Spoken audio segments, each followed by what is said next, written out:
সম্মানিত উপস্থিতি, আমাদের সম্মানিত মেহমান, সম্মানিত প্রধান আলোচক ইতিমধ্যে আমাদের মঞ্চে উপস্থিত হয়েছেন। আমি অনুরোধ করব, আমি অনুরোধ করব মাঠের উত্তর পাশে। أعوذ بالله من الشيطان الرجيم.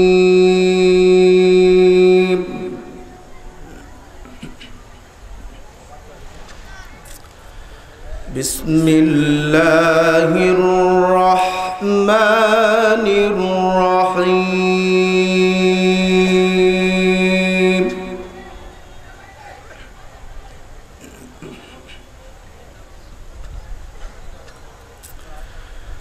لا يكلف الله نفسا إلا وسعها، لها ما كسبت وعليها ما اكتسبت.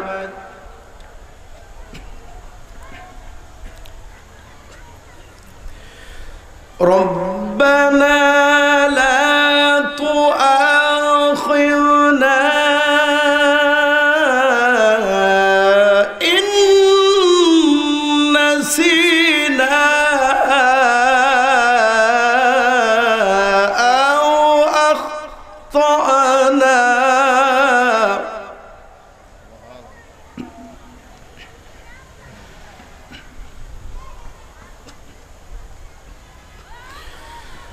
ربنا ولا تحمل علينا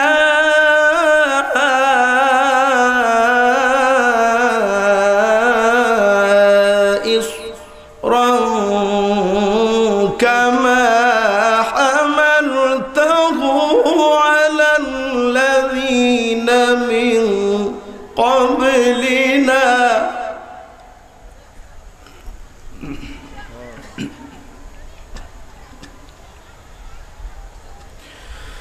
ربنا ولا تحملنا ما لا طاقة لنا به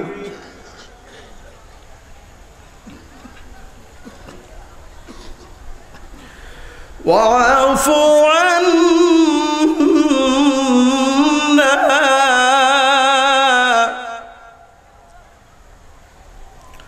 واغفر لنا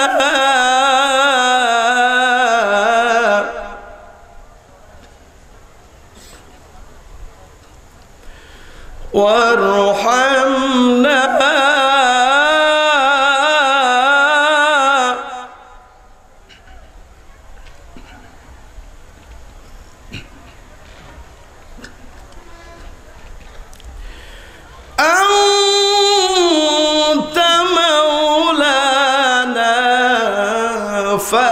فانصرنا على القوم الكافرين.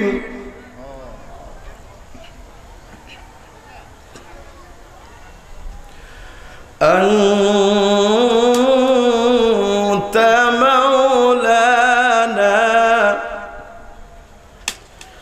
فانصرنا على القوم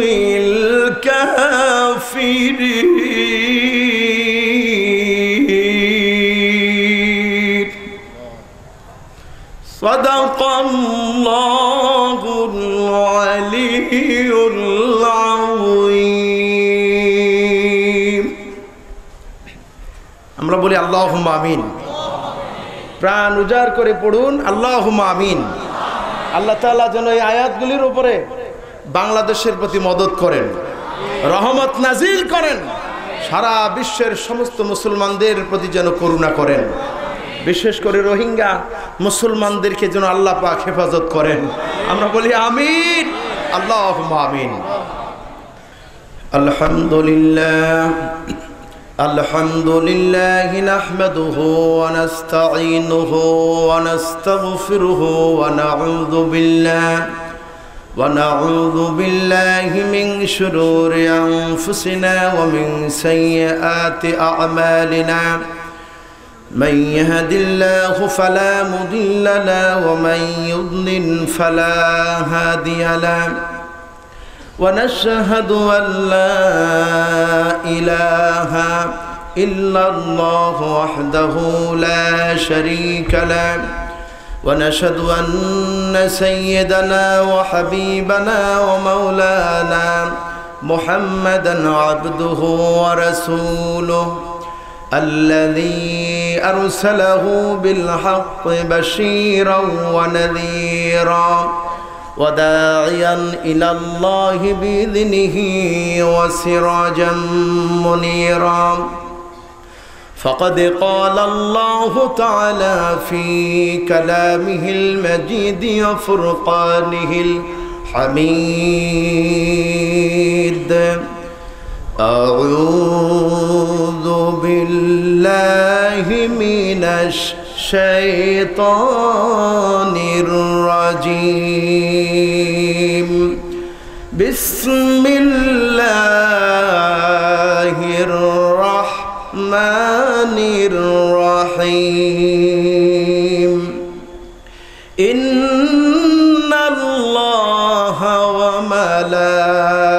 وملائكته يصلون على النبي يا أيها الذين آمنوا صلوا عليه وسلموا تسليما اللهم صل على سيدنا مولانا محمد وعلى آل سيدنا مولانا محمد প্রাণ খুলে মোহব্বতের সাথে সকলে পড়ুন আল্লাহুম্মা সাল্লি আলা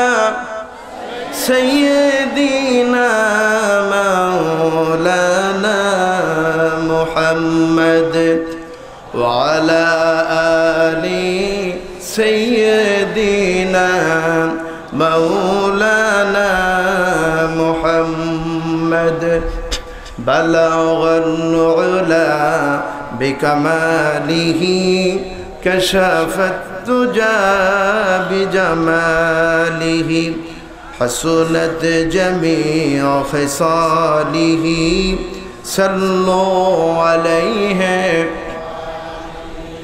درفشانے نے طریقت روح کو دریا کر دیا درفشانے نے طریقت روح کو دریا کر دیا दिल को रोशन कर दिया आँखों को बीना कर दिया बलगल उला बिकमालिही कशफत दुजा बिजमालिही हसनत जमीअ खिसालिही सल्लु अलैहि खुद न थे जो राह पर गैरों के हादी बन गए खुद न थे जो राह पर गैरों के हादी बन गए का नजर थी जिसने मर्दों को मसीहा कर दिया बलगल उला बिकमालिही कशफत दुजा बिजमालिही हसनत जमीअ खिसालिही सल्लु अलैहि अल्लाहुम्मा आमीन। रब्बना ज़लमना अनफुसना व इन लम तग़फिर लना وترحمنا لنكونن من الخاسرين আয় আল্লাহ তাআলা আলহাজ কবির আহমদ চৌধুরী বাজার ব্যবসায়ীদের উদ্যোগে ঐতিহাসিক তাফসিরুল কোরআন মাহফিল উদযাপন পরিষদ কর্তৃক আয়োজিত পেকুয়া কক্সবাজার আয় আল্লাহ হাজার হাজার মুসলমান নরনারী সঙ্গে নিয়ে কয়েকবার দুরুদ সালাম পড়ে তোমার শাহী দরবারে হাত তুলেছি আল্লাহ মেহেরবানি করে দুরুদ সালাম টুকুন সোনার মদিনায় নবী পাকের রওজা মোবারকে পৌঁছে দাও আল্লাহ রব্বুল আলামিন। तमाम পৃথিবীর মাটির নিচে যত মুমিন মুমিনাত কবরবাসী হয়েছেন আয় আল্লাহ কবরগুলি তুমি জান্নাতের টুকরায় পরিণত করে নাও রব্বুল আলামিন। এই মুহূর্তে মনে পড়ে গেল বাংলার জমিনে যিনি তাফসীরের জন্ম দিয়েছিলেন, বিশ্বের 50টিরও বেশি দেশে যিনি তাফসীর শত শত মুসলিমকে ইসলাম কবুল করিয়েছেন, লক্ষ লক্ষ মানুষকে হেদায়েতের পথ দেখিয়েছেন। আয় আল্লাহ সেই কোরআনের পাখিকে আর ময়দানে খুঁজে পাওয়া যায় না রব্বুল আলামিন। লক্ষ কোটি কোটি জনতাকে কোরআন শোনা থেকে যারা মাহরুম করে দিল রব্বুল আলামিন, তোমার দরবারে তাদের হেদায়েত কামনা করি রব্বুল আলামিন। এই মাহফিলের আয়োজন যারা করেছেন আর শোনার জন্য যারা এসেছেন, কিয়ামতের দিন মুসিবতের সময় এই মাহফিল আমাদের সকলের জন্য নাজাতের উসিলা বানিয়ে দেও আল্লাহ। ইয়া রব करम तो अगर करे ओ बात जुबा को जो दिल पर असर करे रब्बना तक़ब्बल मिन्ना इन्नका अंतस समीउल अलीम वतुब अलैना इन्नका अंतत तव्वाबुर रहीम। सुब्हान रब्बिका रब्बिल इज्जति अम्मा यसिफून वसलाम अलल मुरसलीन वल्हम्दुलिल्लाहि रब्बिल आलमीन। আলহাজ কবির আহমদ চৌধুরী বাজার ব্যবসায়ীর উদ্যোগে ঐতিহাসিক কবির আহমদ চৌধুরী ময়দানে তাফসিরুল কোরআন মাহফিলের সুযোগ্য সম্মানিত সভাপতি, বিশিষ্ট ইসলামিক চিন্তাবিদ, বিশিষ্ট আলেমে দ্বীন, শিলখালী পেকুয়া কক্সবাজার এলাকার কৃতি সন্তান আল্লামা আলহাজ হাফেজ সাবের আহমদ পীর সাহেব কেবলা, আল্লাহ পাক যেন তাকে হায়াতে তাইয়্যিবা দান করেন। আজকের এই মাহফিলের সম্মানিত মেহমান বৃন্দ উপস্থিত আছেন, বিশেষ করে চট্টগ্রাম এলাকার সুনামধন্য ব্যক্তিত্ব, বিশিষ্ট ইসলামিক চিন্তাবিদ, বিশিষ্ট আলেমে দ্বীন, মুফাসসিরে কোরআন হযরত মাওলানা আজিজুল হক মাদানী সাহেব মাদহাজুল্লাহুল আলী আপনাদের সামনে কথা বলেছেন। বিশিষ্ট ইসলামিক চিন্তাবিদ, বিশিষ্ট আলেমে দ্বীন, সিলেট বাসীর কৃতি সন্তান জনাব হযরত মাওলানা মাহমুদুর রহমান দেলোয়ার সাহেব মাদহাজুল্লাহুল আলী। আর উপস্থিত আছেন বিভিন্ন দূর দূরান্ত থেকে আগত মঞ্চভূমিষ্ঠ আমার মাথার মুকুট, নয়নের মণি, জাতির বিবেক, জাতির শ্রেষ্ঠ সন্তান হযরতে উলামায়ে কেরাম, আল্লাহ তাআলা যেন তাদেরকে হায়াতে তাইয়্যিবা দান করেন। উপস্থিত ইসলাম প্রিয় তৌহিদি জনতা, পর্দার অন্তরালে অবস্থিত আমার সম্মানিত মা এবং বোনেরা, সুপ্রিয় সাংবাদিক বৃন্দ, সকলকে আমি আবারও আমার অন্তরস্থল থেকে জানাই শ্রদ্ধাপূর্ণ সালাম, আসসালামু আলাইকুম ওয়া রাহমাতুল্লাহি ওয়া বারাকাতুহু। সেই সাথে গায়রে মুসলিম যারা আছেন কোরআনুল কারীমের মাহফিলের পক্ষ থেকে তাদেরকে জানাই সুস্বাগতম। প্রিয় হাজিরিন, আমরা সর্বপ্রথম সেই মহান আল্লাহ রাব্বুল আলামিনের দরবারে লাখো কোটি সুজুদ পেশ করছি, শুকরিয়া আদায় করছি যে মহান আল্লাহ রাব্বুল আলামিন আমাদেরকে আকাশের নিচে জমিনের উপরে এই পেকুয়া কক্সবাজার এলাকার আলহাজ কবির আহমদ চৌধুরী বাজার ব্যবসায়ীর উদ্যোগে বিশাল তাফসিরুল কোরআন মাহফিলে উপস্থিত হওয়ার তৌফিক এনায়েত করেছেন। যিনি আমাদেরকে এই বিশাল সৌভাগ্য দান করেছেন, আমরা সেই আল্লাহ রাব্বুল আলামিনের দরবারে, সেই আকাশের মালিক, এই জমিনের মালিক, এই কুল কায়নাতের মালিক, আমাদের স্রষ্টা, আমাদের রাজ্জাক আল্লাহ পাকের দরবারে আমরা শুকরিয়া আদায় করছি। আমরা পড়ছি আলহামদুলিল্লাহ। আজকের এই মাহফিলে আসতে পেরে আপনারা খুশি নাকি বেজার? অল্প না বেশি? তাহলে জোরে সোরে শুকরিয়া আদায় করলে খুশি হবেন কে? আর জোরে বলেন, নারাজ হবে কে? সন্দেহ আছে নাকি? এই পেকুয়াতে কি বলে স্টেডিয়াম আছে নাকি? স্টেডিয়াম আছে না? যখন পেকুয়া আর চট্টগ্রাম অথবা পেকুয়া আর রাজশাহী দুই পক্ষ যখন স্টেডিয়ামে ফুটবল খেলা শুরু করে, এই পেকুয়া কক্সবাজার যেই দল, এই দলের পক্ষ থেকে যখন রাজশাহীর গোলবারে বল ঢুকায় দিল, তখন কক্সবাজার বা পেকুয়াবাসী এত জোরে গোল বলে তা অনেক দূর থেকে পরিস্ফুটিত হয়, ঠিক কিনা? এই যে এত জোরে গোল বলে যে চিৎকার দিল, এতে করে আমল নামা অনেক নেকি লেখা হবে নাকি? কি বলেন, সওয়াব হবে? তাহলে আল্লাহ পাকের কালাম শুনতে এসেছি, এখান থেকে কেউ হতভাগ্য হয়ে ফিরে যায় না। সুবহানাল্লাহ। প্রতিটি শ্বাস প্রশ্বাসের বিনিময়ে আল্লাহ রাব্বুল আলামিন নেকি দান করে দেবেন। এখানে যদি আলহামদুলিল্লাহ জোরে বলি, খুশি হবেন কে? নারাজ হবে কে? সন্দেহ আছে? প্রাণ উজাড় করে সকলেই পড়ুন আলহামদুলিল্লাহ। রব্বানা লাকাল হামদ হামদান কাসীরান তাইয়িবান মুবারাকান ফীহি ইয়া রাব্বি লাকাল হামদু কামা ইয়ানবাগি লিজালালি ওয়াজহিকা ওয়া আযীমি সুলতানিক। আমরা মহান আল্লাহ রাব্বুল আলামিনের দরবারে শুকরিয়া আদায় করে নিলাম, কারণ তিনি যদি আমাদেরকে দয়া করে হাজির হওয়ার তৌফিক না দিতেন আমরা কেউ আসতে পারতাম না, ঠিক কিনা?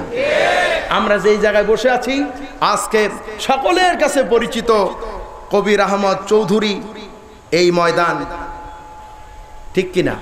এতদিন যা পরিচয় আমাদের কাছে ছিল, আজকের জন্য এর একটা নতুন পরিচয় ঘটেছে, ঠিক কিনা? সেই পরিচয় কি বলবো? عن علي رضي الله تعالى عنه قال قال النبي صلى الله عليه وسلم مجالس العلم هي روضة من رياض الجنة। হযরত আলী রাদিয়াল্লাহু তাআলা আনহু বর্ণনা করেছেন, আল্লাহর নবী বলেন, যেই জায়গায় দ্বীনের কথা আলোচনা করা হয়, কোরআনুল কারীমের কথা আলোচনা করা হয়, ওই জায়গাটুকুন দুনিয়ার কোনো সাধারণ জায়গা থাকে না, ওই জায়গাটুকুন আল্লাহর জান্নাতের টুকরায় পরিণত হয়ে যায়। সুবহানাল্লাহি বিহামদিহি, আল্লাহু আকবার।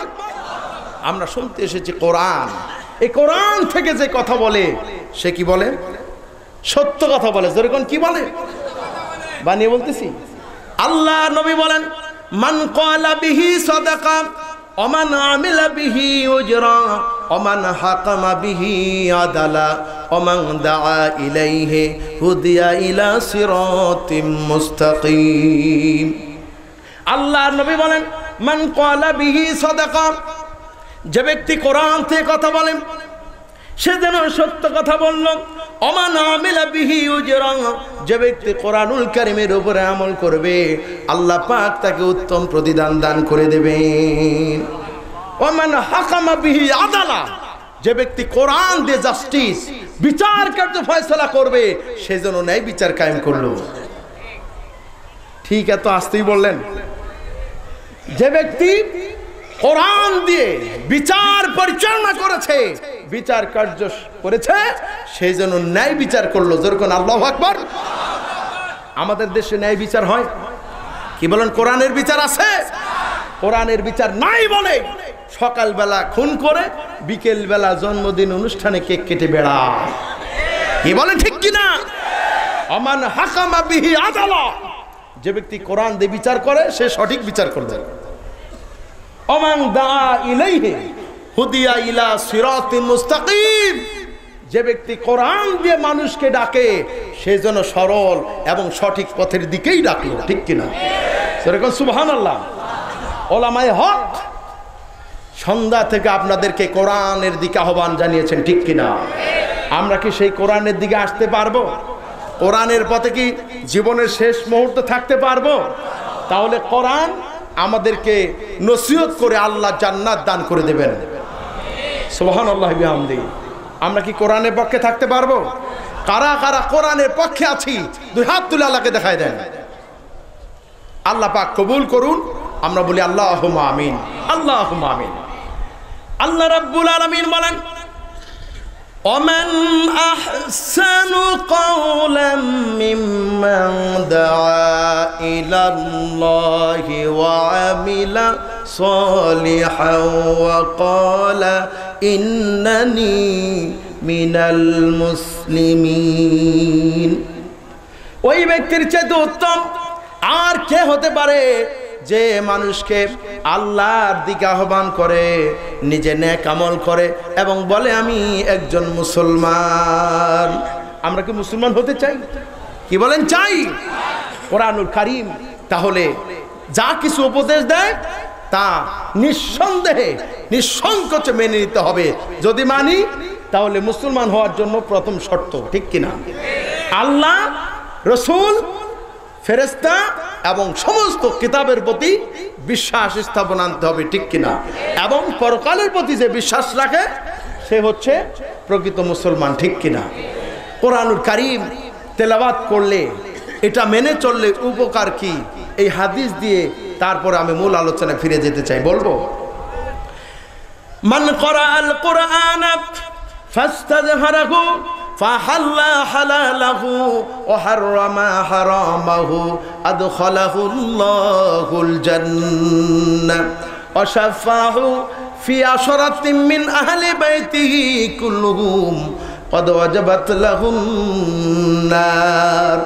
আল্লাহর নবী বলেন, যে ব্যক্তি কোরআনুল কারীম থেকে তেলাওয়াত করবে এবং এই কোরআনে বর্ণিত হালালকে হালাল জানবে, হারামকে হারাম জানবে, তদ অনুযায়ী আমল করবে, আল্লাহ রাব্বুল আলামিন তাকে জান্নাতে প্রবেশ করাবেন। শুধু তাই নয়, আল্লাহ রাব্বুল আলামিন তাকে এমন একটি এক্সট্রা পাওয়ার দান করবেন। সেই পাওয়ারটা হলো আল্লাহ পাক বলবেন, ও আমার বান্দারে, আমি তোমাকে অনুমতি দিলাম, আমি তোমাকে পারমিশন দিলাম, তোমার পরিবারের এমন 10 জন ব্যক্তির ব্যাপারে তুমি তাদেরকে সুপারিশ করে আমার জান্নাতে নিয়ে যাও, যাদের উপরে আমার জাহান্নাম ওয়াজিব হয়েছিল। বাছাই করে নাও, আমার জান্নাতে চলে যাও। কিসের কারণে? কোরআন যারা তেলাওয়াত করবেন, কোরআনে হালাল কে হালাল, হারাম কে হারাম যিনি জানবেন এবং মেনে চলবেন, তদনুযায়ী আমল, আল্লাহ পাক সন্তুষ্ট হয়ে বলবেন, যাও জান্নাতে চলে যাও। এরপরে সূরা আল মুমিনের ভিতরে বলা হয়েছে, যাকে আল্লাহ রাব্বুল আলামিন জান্নাত দান করবেন। ওই ফ্যানটা একটু ঘুরায় দেন, মুখে বাতাস লাগতেছে। আল্লাহ পাক যাকে জান্নাত দান করবেন, জান্নাতে যাওয়ার পরে ডান দিকে তাকাবেন, বাম দিকে, সামনের দিকে, পিছনের দিকে তাকাবেন আর বলতে থাকবেন, ও আল্লাহ, কই আমার গর্ভধারিণী মা কোথায়, আমার জন্মদাতা আব্বা কোথায়, আমার প্রিয় ভাই কোথায়, আমার প্রিয় বোন কোথায়। আল্লাহ পাক বলবেন, বান্দারে, আমি জানি তুমি একা একা এই জান্নাতে আনন্দ পাবে না, এই জন্য আমি তোমাকে পারমিশন দিলাম, বাছাই করে নাও, আমার জান্নাতে চলে যাও। ইয়া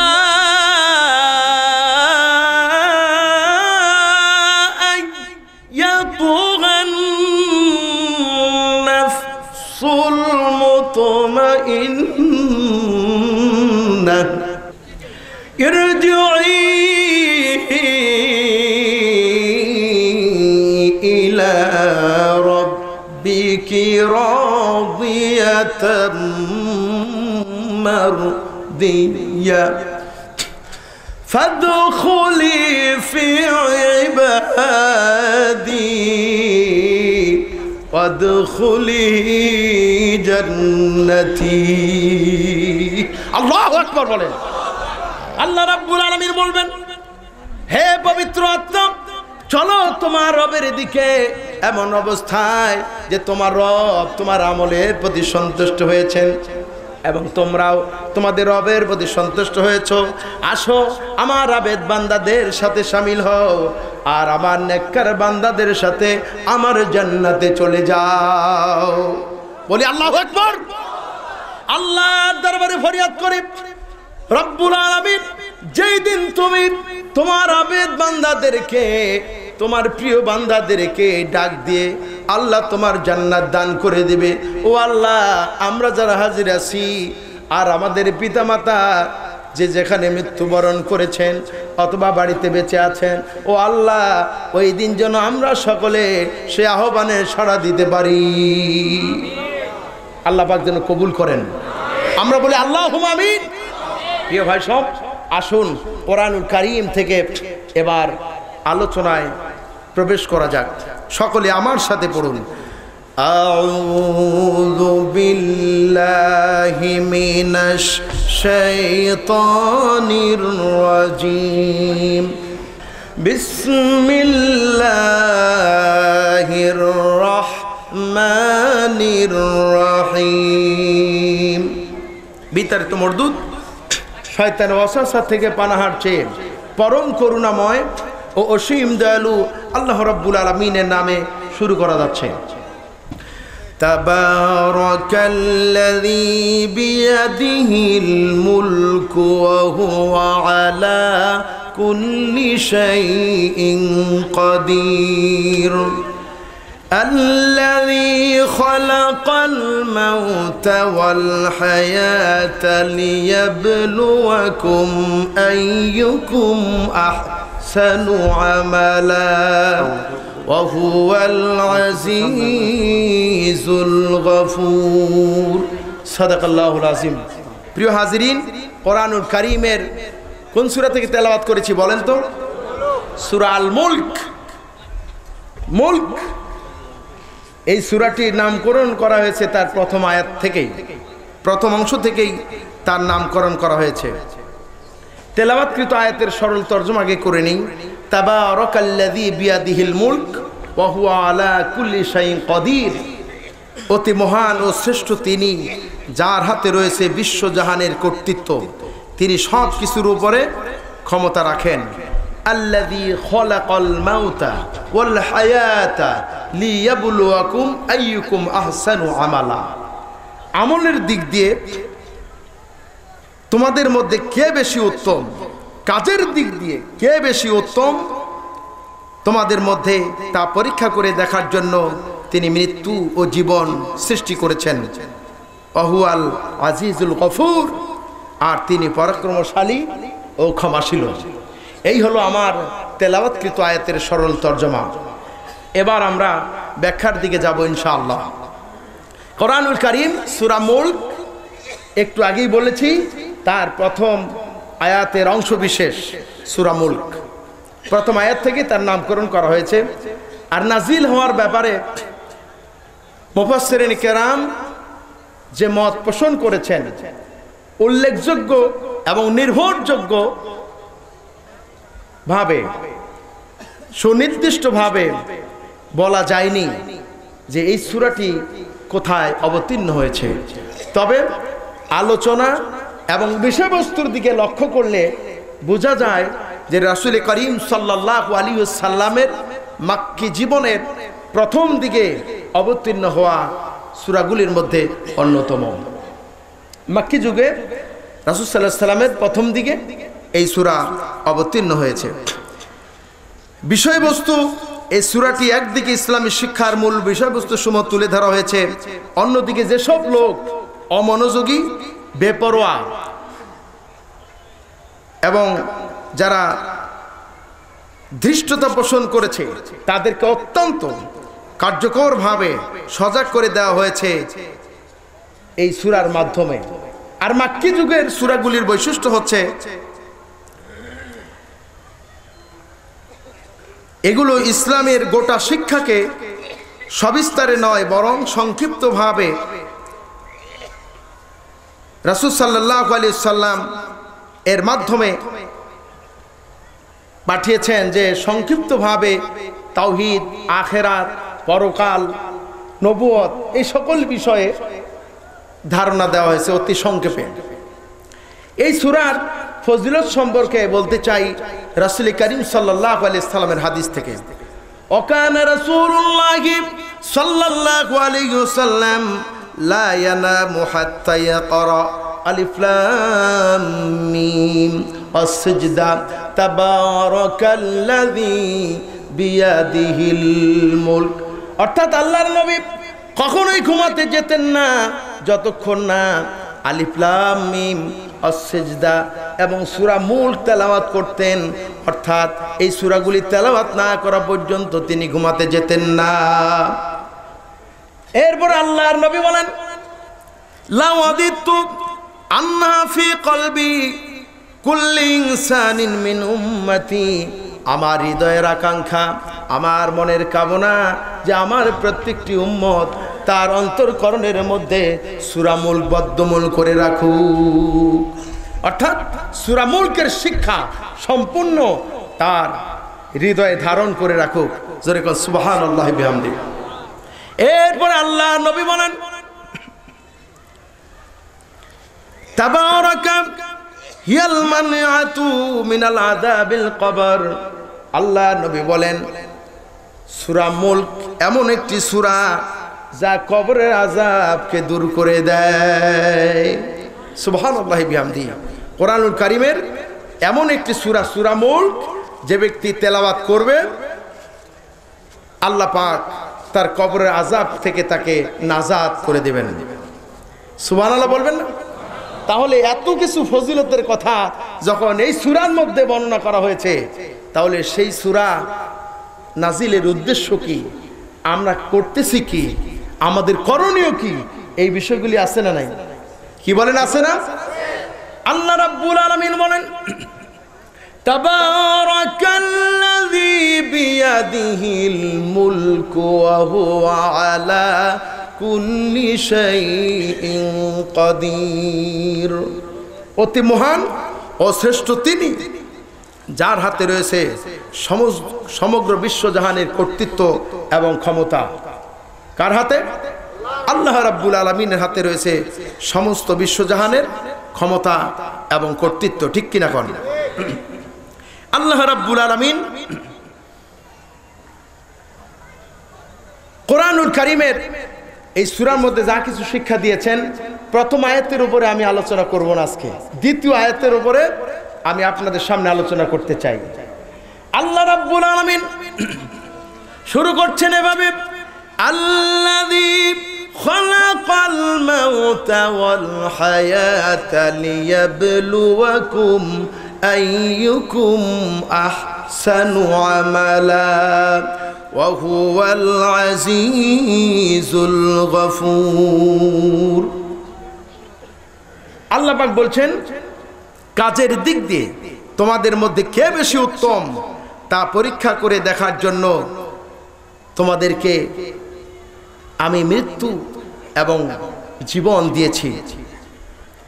আর আল্লাহ পাক হচ্ছেন পরাক্রমশালী এবং ক্ষমাশীল।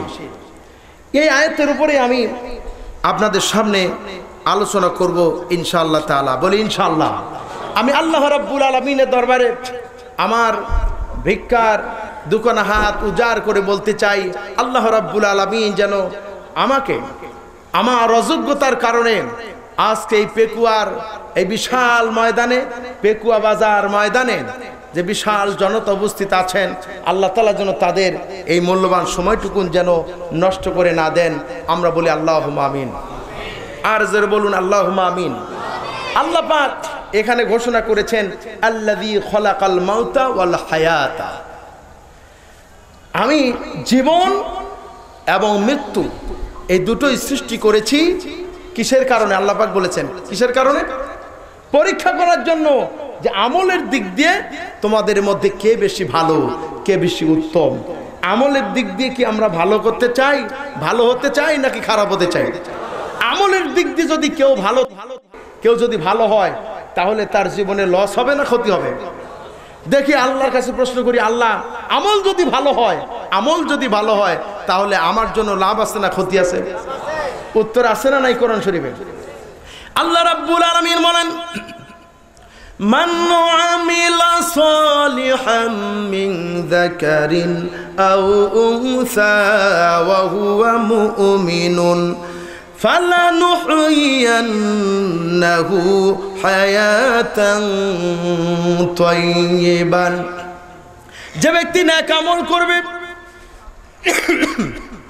এবং আমলে সালেহ করবে, ওই ব্যক্তি পুরুষ হোক আর নারী হোক, যদি সে মুমিন হয়, আল্লাহ রাব্বুল আলামিন বলেন আমি তাকে দুনিয়ায় সুন্দর এবং স্বাচ্ছন্দ্যপূর্ণ জীবন যাপনের তৌফিক দান করে দেব। আমলে সালেহ যদি কেউ করে, পুরুষ হোক আর নারী হোক, যদি সে মুমিন হয়, তাহলে আল্লাহ পাক বলেন আমি তাকে দুনিয়ায় সুন্দর স্বাচ্ছন্দ্যপূর্ণ জীবন যাপনের তৌফিক দান করে দেব। সুবহানাল্লাহ, তাসতি বললেন। এটা দুনিয়ার পুরস্কার। বাড়ি হবে, গাড়ি হবে, ক্ষমতা থাকবে, নেতৃত্ব হবে, সব হবে। দরকার কি? আমলে সালেহ করা এবং মুমিন হওয়া, ঠিক কিনা? আমরা কি সেই মুমিন হতে চাই?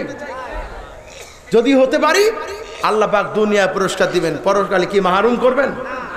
পরকালের ব্যাপার আল্লাহ পাক বলেন, ওয়ালানাজজিয়ান্নাহুম আজরাহুম আহসানিল্লাযী কানু ইয়ামালুন। আর পরকালে তার আমলগুলির মধ্যে যে আমলটি হবে ভালো, ওই আমলের উপরে ভিত্তি করে আল্লাহ রাব্বুল আলামিন তাকে পুরস্কৃত করে দেবে। বলি সুবহানাল্লাহ বিহামদি, আল্লাহু আকবার। আল্লাহ রাব্বুল আলামিন যেন আমাদেরকে সেই সৌভাগ্যবান ব্যক্তি হওয়ার তৌফিক দান করেন। আমরা বলি আল্লাহুম্মা আমিন।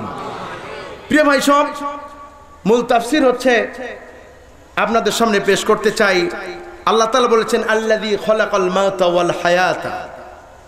তিনি পৃথিবীর মানুষের জীবন ও মৃত্যুর ধারাবাহিকতা চালু করেছেন তাকে পরীক্ষা করার জন্য, কোন মানুষটির কাজ বেশি ভালো তা দেখার জন্য।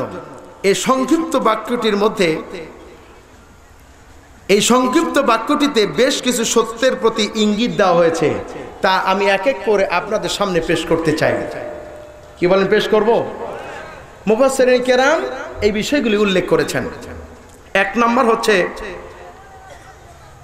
মৃত্যু এবং জীবন একমাত্র তারই দেওয়া। কার দেওয়া বলেন তো? আল্লাহ পাকের দেওয়া জীবন এবং মৃত্যু। কেউ ইচ্ছে করলে কাউকে জীবনও দিতে পারে না, আবার ইচ্ছে করলে কাউকে মৃত্যুও দিতে পারে না। এই কথাটা বিশ্বাস করেন যারা আল্লাহ রাব্বুল আলামিনকে মানেন, আল্লাহ পাককে ভয় করেন, পরকালে জবাবদিহিতাকে যারা স্বীকার করেন, তারাই কেবলমাত্র বিশ্বাস করেন, ঠিক কিনা? যারা মনে করেন, যারা জানেন, বিশ্বাস করেন যে মৃত্যু আল্লাহ পাক যদি না দেন তাহলে আমার মৃত্যু হবে না, আমি সত্যের পথে অবশ্যই অবিচল থাকব, আমার এতে মৃত্যু হোক আর যাই হোক, মৃত্যু যদি হয়ে যায় তাহলে বুঝতে হবে আমার হায়াত এই পর্যন্তই ছিল। এই জন্য আল্লাহ রাব্বুল আলামিন বলেন, ইন্নাল্লাযীনা ক্বালু রাব্বুনাল্লাহু সুম্মা ইসতাকামু তাতানাজ্জালু আলাইহিমুল মালাইকা আল্লা তাখাফু ওয়া লা তাহজানু ওয়া আবশিরু বিল জান্নাতিল্লাতী কুনতুম তুআদুন। যারা সুবহানাল্লাহ।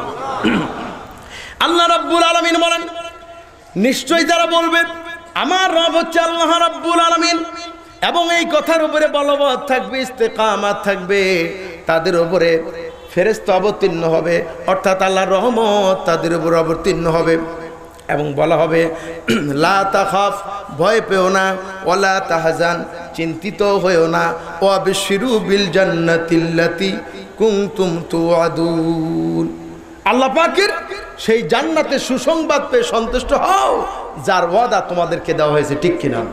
এই জন্য কোরআনের জন্য, ইসলামের জন্য, সুন্নতে নববীকে টিকিয়ে রাখার জন্য আমরা পৃথিবীতে দেখেছি আল্লাহ পাকের অসংখ্য ওলি যারা, নবী যারা, তারা জীবন দিয়েছেন, কোন বাতিলের কাছে মাথা নত করে নাই, যেরকম ঠিক কিনা? দুনিয়ার নাস্তিক বেঈমান স্বৈরাচারদের কাছে তাদের মাথা নত করেনি। তার কারণ তারা মনে করেন মৃত্যু যখন হবে সেই ফয়সালা কেউ ঠেকাতে পারে না। মৃত্যুর ফয়সালা জমিনে হয় না, মৃত্যুর ফয়সালা হয় কোথায়? আসমানে। এটা তারা বিশ্বাস করার বলে আল্লাহ পাক বললেন, যাও, তোমার গলায় যে ফাঁসির রশি যাচ্ছে এটা ফাঁসির রশি নয়, এটা একটা জান্নাতের রশি। এই রশি ধরে টানতে হবে, আমার জান্নাতে চলে আসবে। আল্লাহু আকবার। যারা ইসলামের পথে থাকার কারণে জীবন দিয়ে দিল, মৃত্যুকে স্বীকার করে নিল, হাদিসের ভিতরে বর্ণনা করা হয়েছে, কিতাবের ভিতরে এসেছে, যারা ইসলামের জন্য শহীদ হবে, দেশের জন্য যারা শহীদ হবে, ঈমান যাদের থাকবে তাদেরকে শহীদ হিসাবে মঞ্জুর করা হবে। শুধু তাই নয়, কিয়ামতের ময়দানে আল্লাহ রাব্বুল আলামিনের হাবিব বিশ্বনবী মুহাম্মদ রাসূলুল্লাহ সাল্লাল্লাহু আলাইহি ওয়াসাল্লাম সহ আম্বিয়া আলাইহিমুস সালাম যেই চেয়ারে বসে থাকবেন, একই সারিতে আল্লাহর শহীদদের জন্য বসার ব্যবস্থা করে দেবে। জোরে কোন সুবহানাল্লাহ, আল্লাহু আকবার। মর্যাদা থাকবে না, কিন্তু পাশাপাশি আসন তাদেরকে দান করা হবে। সুবহানাল্লাহ, আল্লাহু আকবার। প্রিয় ভাই সব, কোরআনুল কারীমের মধ্য থেকে আপনাদেরকে সেই উপদেশগুলি শোনাতে চাই যা আল্লাহ তাআলা আমাদেরকে দান করেছেন বিশ্বনবী মুহাম্মদ রাসূলুল্লাহ সাল্লাল্লাহু আলাইহি সাল্লামের মাধ্যমে।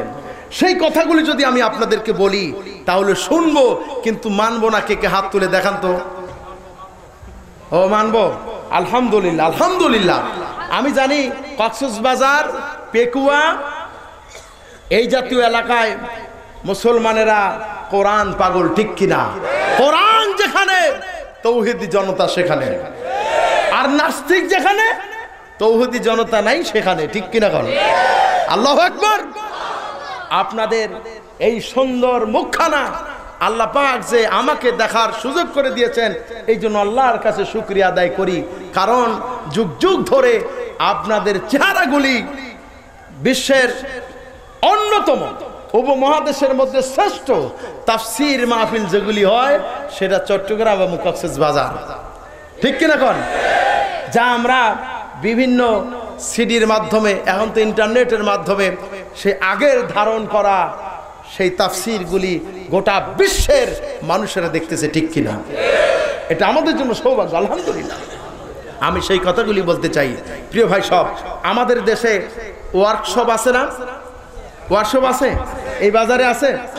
ওয়ার্কশপ মানে কি? ওয়ার্ক মানে কি?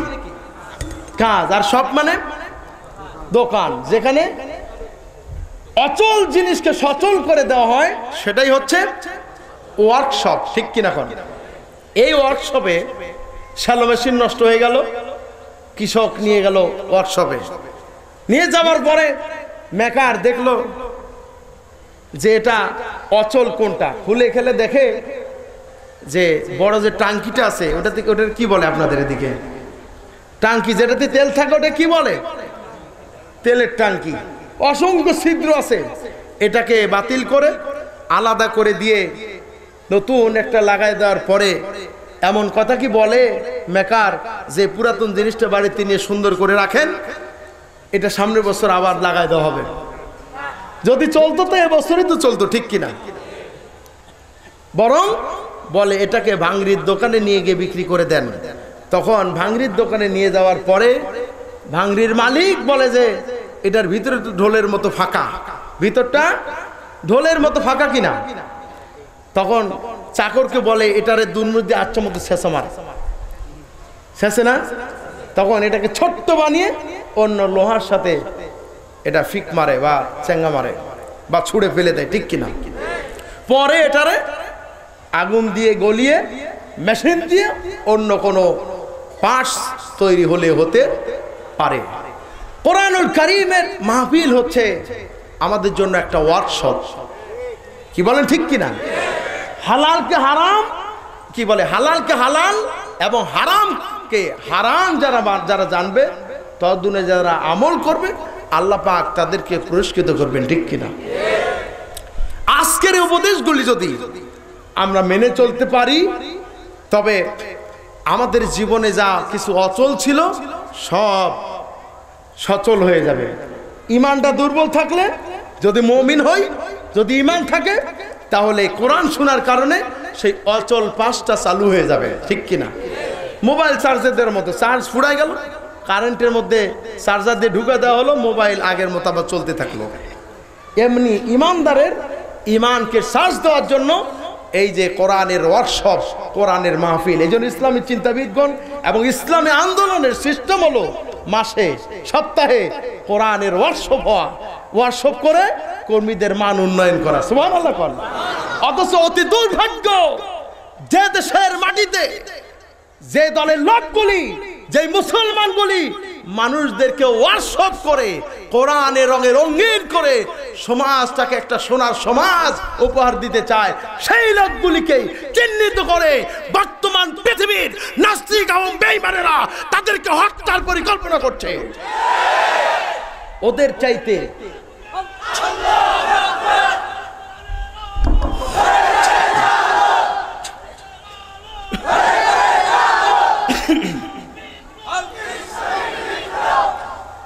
কোরআনের ওয়ার্কশপ অবশ্যই থাকা দরকার, ঠিক কিনা?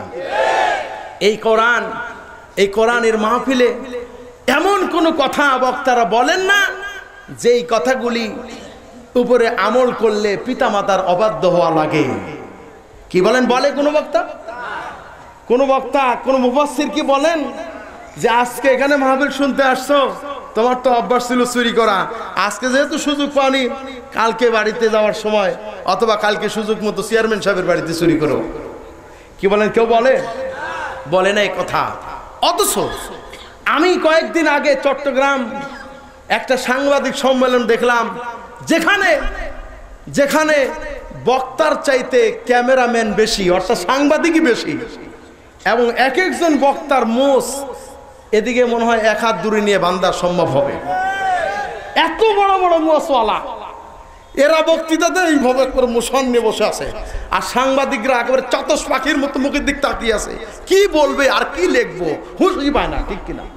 অথচ যদি কোরআনের মাহফিলের প্রত্যেকটি কথা যদি তাদের কথার মতো যদি সুন্দর করে সাজিয়ে গুজিয়ে পেশ করা হতো, তাহলে প্রতি মাসে, প্রতি ঘন্টায়, প্রতি সেকেন্ডে ইফতিজিং হতো না, ধর্ষণ হতো না, ঠিক কিনা?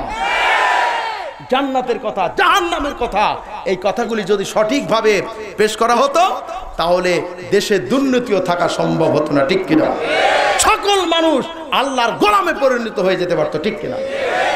আজকের এই ওয়ার্কশপের কথাগুলি সাংবাদিক ভাইদেরকে বলবো, আপনারা গোটা বাংলাদেশে ছড়িয়ে দেন, আপনারা ফেসবুকে, ইন্টারনেটে কত খবর দেন, আপনারা এই কোরআনুল কারীমের মাহফিলের এই নসিহতগুলি দিয়া দেন। গোটা পৃথিবীর মানুষগুলি যদি দেখে, হতে পারে এর বিনিময়ে আল্লাহ পাক কিয়ামতে আপনাকে নাজাতের ফয়সালা করে দেবেন। আল্লাহ পাক কবুল করুন, আমরা বলি আমিন। আজকে এই ওয়ার্কশপে, কোরআনের ওয়ার্কশপ থেকে হালাল এবং হারামের ব্যাপারে যেই কথাগুলি বলা হবে, যদি আমরা মানি তবে খুবই ভালো, আর যদি না মানি অবস্থাটা এমন হতে পারে যে ধোপা যেইভাবে কাপড় আশ্রয়, যখন দুনিয়ায় থাকতে স্বাস্থ্য, যৌবন, টাকা পয়সার অহংকার, যৌবনের অহংকার, জীবনের অহংকারে আমরা বলেছি মাটির পুতুল, যেমনে নাচাও তেমনে নাচি, মানুষের কি দোষ। ফেরেশতারা যখন কবরের ভিতরে পাবে, হালাল হারাম যদি বেছে না চলি, তাহলে যেইভাবে ধোপায় আশ্রয় ছিল আর ওয়ার্কশপে লোহাটাকে যেমন দুর্মুষ দিয়ে সাইজ করেছিল, তেমনি ভাবে ফেরেশতারা দুই পায়ের মধ্যে খাপটি মেরে ধরবে আর আশ্রাতে থাকবে আর বলবে যেমনে আশ্রয় তেমনে আশ্রয়, ফেরেশতার কি দোষ, ঠিক কিনা? অতএব আমাদেরকে কোরআনের অনুসরণ এবং অনুকরণ করতে হবে। কোরআন হচ্ছে গোটা পৃথিবীর মুসলমানদের পাওয়ার হাউস, ঠিক কিনা? মুসলিম পাওয়ার হাউস উল্লেখ। তাই মুসলমানেরা কোরআন নাজিল করেছেন যে আল্লাহ রাব্বুল আলামিন, সে আল্লাহ রাব্বুল আলামিনকে ছাড়া পৃথিবীর মুসলমানেরা আর কাউকে ভয় করতে চায় না, ঠিক কিনা? কারণ তারা জানে ওই যে আল্লাযী খলাকাল মাউতা ওয়াল হায়াতা, মৃত্যুর মালিকও যিনি, জীবন রক্ষা করার মালিকও তিনি, ঠিক কিনা? এটা বিশ্বাস করেন বলেই ইতিহাস থেকে আমরা দেখতে পাই যারা এটার উপর বিশ্বাস করেছিলেন তাদের অবস্থা কি হয়েছিল। উল্লেখ্য, ভারতীয় উপমহাদেশে জন্ম হয়েছিল শহীদ তিতুমির, শরীয়তুল্লাহ, টিপু সুলতান ও খান জাহান আলীর মতো প্রমুখ আল্লাহ পাকের সাহসী সৈনিক। ইংরেজ শাসক বা ইংরেজ সরকার এদের অনেককে ফাঁসির সেলে ঝুলিয়েছে, দ্বীপান্তরিত করেছে। শত নির্যাতন করেও এদেরকে ভড়কে দেওয়া যায়নি, বরং শতগুণ ইসলামী চেতনায় উজ্জীবিত হয়ে হাসি মুখে জীবন বিলিয়ে দিয়েছিলেন। সেই শক্তির উৎসই হচ্ছে কোরআনুল কারীম। প্রসঙ্গত, ভারতীয় উপমহাদেশে মুসলমানদেরকে কঠিনভাবে দমন এবং নির্যাতনের পরও কেন তারা বারবার জেগে ওঠে, কোথায় এদের শক্তির উৎস, এটাকে জানার জন্য ব্রিটিশ পার্লামেন্টে ব্রিটিশ কলোনিয়াল সেক্রেটারি গোল্ডস্টোনকে দায়িত্ব দিয়ে উপমহাদেশে পাঠিয়ে দেয় ইংরেজ শাসক। দীর্ঘ জরিপ এবং গবেষণা শেষে গোল্ডস্টোন ব্রিটিশ পার্লামেন্টে যে রিপোর্ট জমা দেন তার ভাষায়, so long as Muslims have the Quran, we shall be unable to dominate them, we must be either take it from them or make them their lost love of it. অর্থাৎ আমরা মুসলমানদের উপরে কখনো বিজয় লাভ করতে পারবো না যতদিন পর্যন্ত তাদের কাছে কোরআনুল কারীম থাকবে। হয় তাদের কাছ থেকে কোরআনুল কারীমটাকে ছিনিয়ে নিতে হবে, নয়তো তাদের মন থেকে কোরআনের প্রতি ভালোবাসা, কোরআনের প্রতি মহব্বত চিরতরে মুছে ফেলতে হবে। জোরে কোন নাউজুবিল্লাহ। অবস্থা দৃষ্টিতে মনে হয় আজকে কোরআন আমাদের কাছে আছে ঠিক, কিন্তু কোরআনের প্রতি যে মহব্বত, কোরআনের প্রতি যে ভালোবাসা থাকার কথা ছিল এটা তারা মুছে ফেলতে সক্ষম হয়েছে, ঠিক কিনা? তার প্রমাণ বাংলাদেশ সহ বিশ্বের বিভিন্ন প্রান্তে মুসলিম জনগোষ্ঠীকে নির্যাতন করা হচ্ছে, তথা যারা বেশিরভাগ কোরআন হাদিস অনুকরণ করেন, ঠিক কিনা? বিশ্ববিদ্যালয়গুলিতে কোরআন শরীফ, হাদিস শরীফ, ইসলামী সাহিত্যকে বর্জন করা হয়েছে। এগুলি লাইব্রেরিতে থাকলে চলবে না, জঙ্গি পয়দা হবে। নাউজুবিল্লাহ। এবং মুসলমানদের সাথে, রোহিঙ্গা মুসলমানদের সাথে আমাদের আত্মীয়র কোনো সম্পর্ক নেই, তাদের সাথে আছে আমাদের আত্মার সম্পর্ক, ঠিক কিনা? এরকম ঠিক কিনা? অথচ মুসলমানদের সেই দায়িত্বের কথা আমরা ভুলে গিয়েছি। কোরআনের প্রতি সেই ঈমান বোধহয় আর আগের মতো আমাদের মধ্যে নেই। এই জন্য সারা পৃথিবীতে মাঠে ময়দানে আলেম ওলামাকে মৌলবাদী বলে গালি দেওয়া হচ্ছে, আলেম ওলামাকে হত্যা করা হচ্ছে, মুসলমানদেরকে পশু পাখির মতো গুলি করে হত্যা করা হচ্ছে, ঠিক কিনা? আমরা জোর দাবি জানাতে চাই বাংলাদেশের জমিন থেকে, চট্টগ্রাম কক্সবাজার ময়দান থেকে জানাতে চাই, রোহিঙ্গা মুসলমানদেরকে যদি আবারও হত্যা করা হয়, জাতিসংঘের কাছে আমাদের দাবি, যদি আবারও হত্যা করা হয়, বাংলাদেশের মুসলমানেরা ঘরে বসে থাকবে না, অবশ্যই তা প্রতিহত করবে ঈমানি শক্তি দিয়ে। ও ভাই সব, আপনাদেরকে যদি রোহিঙ্গা মুসলমানদেরকে হেফাজতের জন্য যদি আপনাদেরকে আহ্বান করা হয়, আর সেই আহ্বানে সাড়া দিতে গিয়ে প্রত্যেকের গলায় যদি ফাঁসি রশি চলে, সেই আন্দোলনে, সেই সংগ্রামে থাকতে রাজি থেকে তাওহীদ জনতা আল্লাহকে দেখায় দেয়।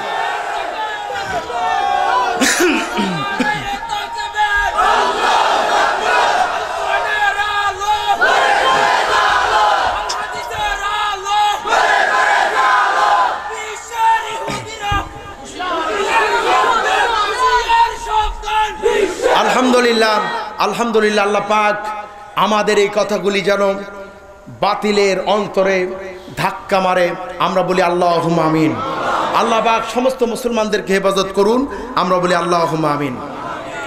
আল্লাহ রাব্বুল আলামিনের বান্দা, প্রিয় বান্দা এবং বান্দি যারা হবেন তারা বিশ্বাস করবেন এই মৃত্যুর মালিক শুধুমাত্র আল্লাহ রাব্বুল আলামিন।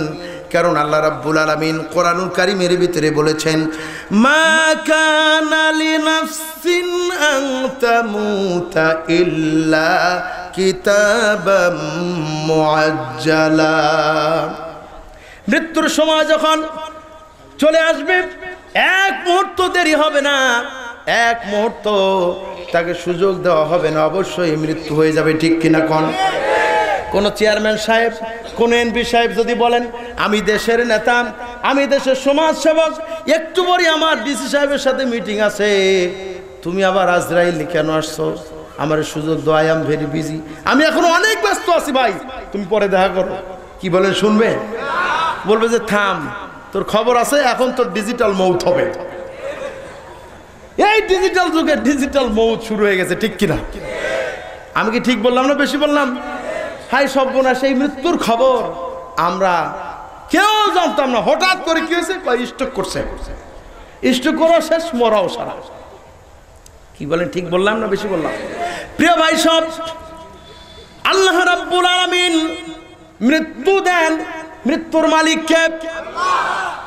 গত বছরে শহীদ জিয়াউর রহমান পেকুয়া কলেজ ময়দানে আমি তাফসীর করেছিলাম, মনে আছে নাকি আপনাদের?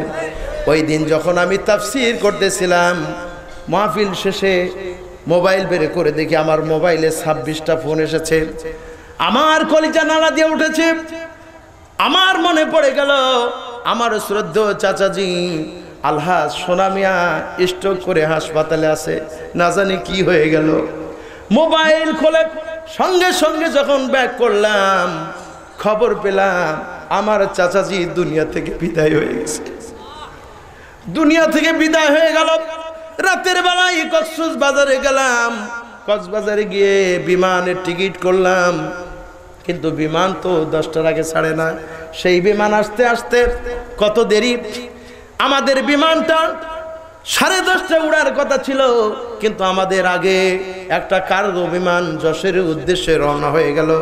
কিন্তু আমি মাওলানা তারেক মনোয়ার সহ সেই কক্সবাজার কি বলে ওটাকে, ইমিগ্রেশন কাউন্টারে বসে আছি। এমন সময় বাড়ি থেকে ফোন আসলো, আব্দুল মজিদ তুমি ঠিক আছো তো? আমি বললাম কেন, ঠিক আছি তো। বলতেছে 10:30টায় যে বিমানটা উঠলো, এই বিমানটা উড্ডীন হয়ে বঙ্গোপসাগরে গিয়ে বিধ্বস্ত হয়ে গেছে। আল্লাহু আকবার। আমি বললাম যে কই জানি না তো। পরে টেলিভিশনে লেখা উঠতেছে যে 10:30টায় কক্সবাজার বিমানবন্দর থেকে যে বিমানটা উড্ডীন হয়েছে, কার্গো বিমান, সেটা বঙ্গোপসাগরে গিয়ে বিধ্বস্ত হয়ে গেছে। আল্লাহু আকবার।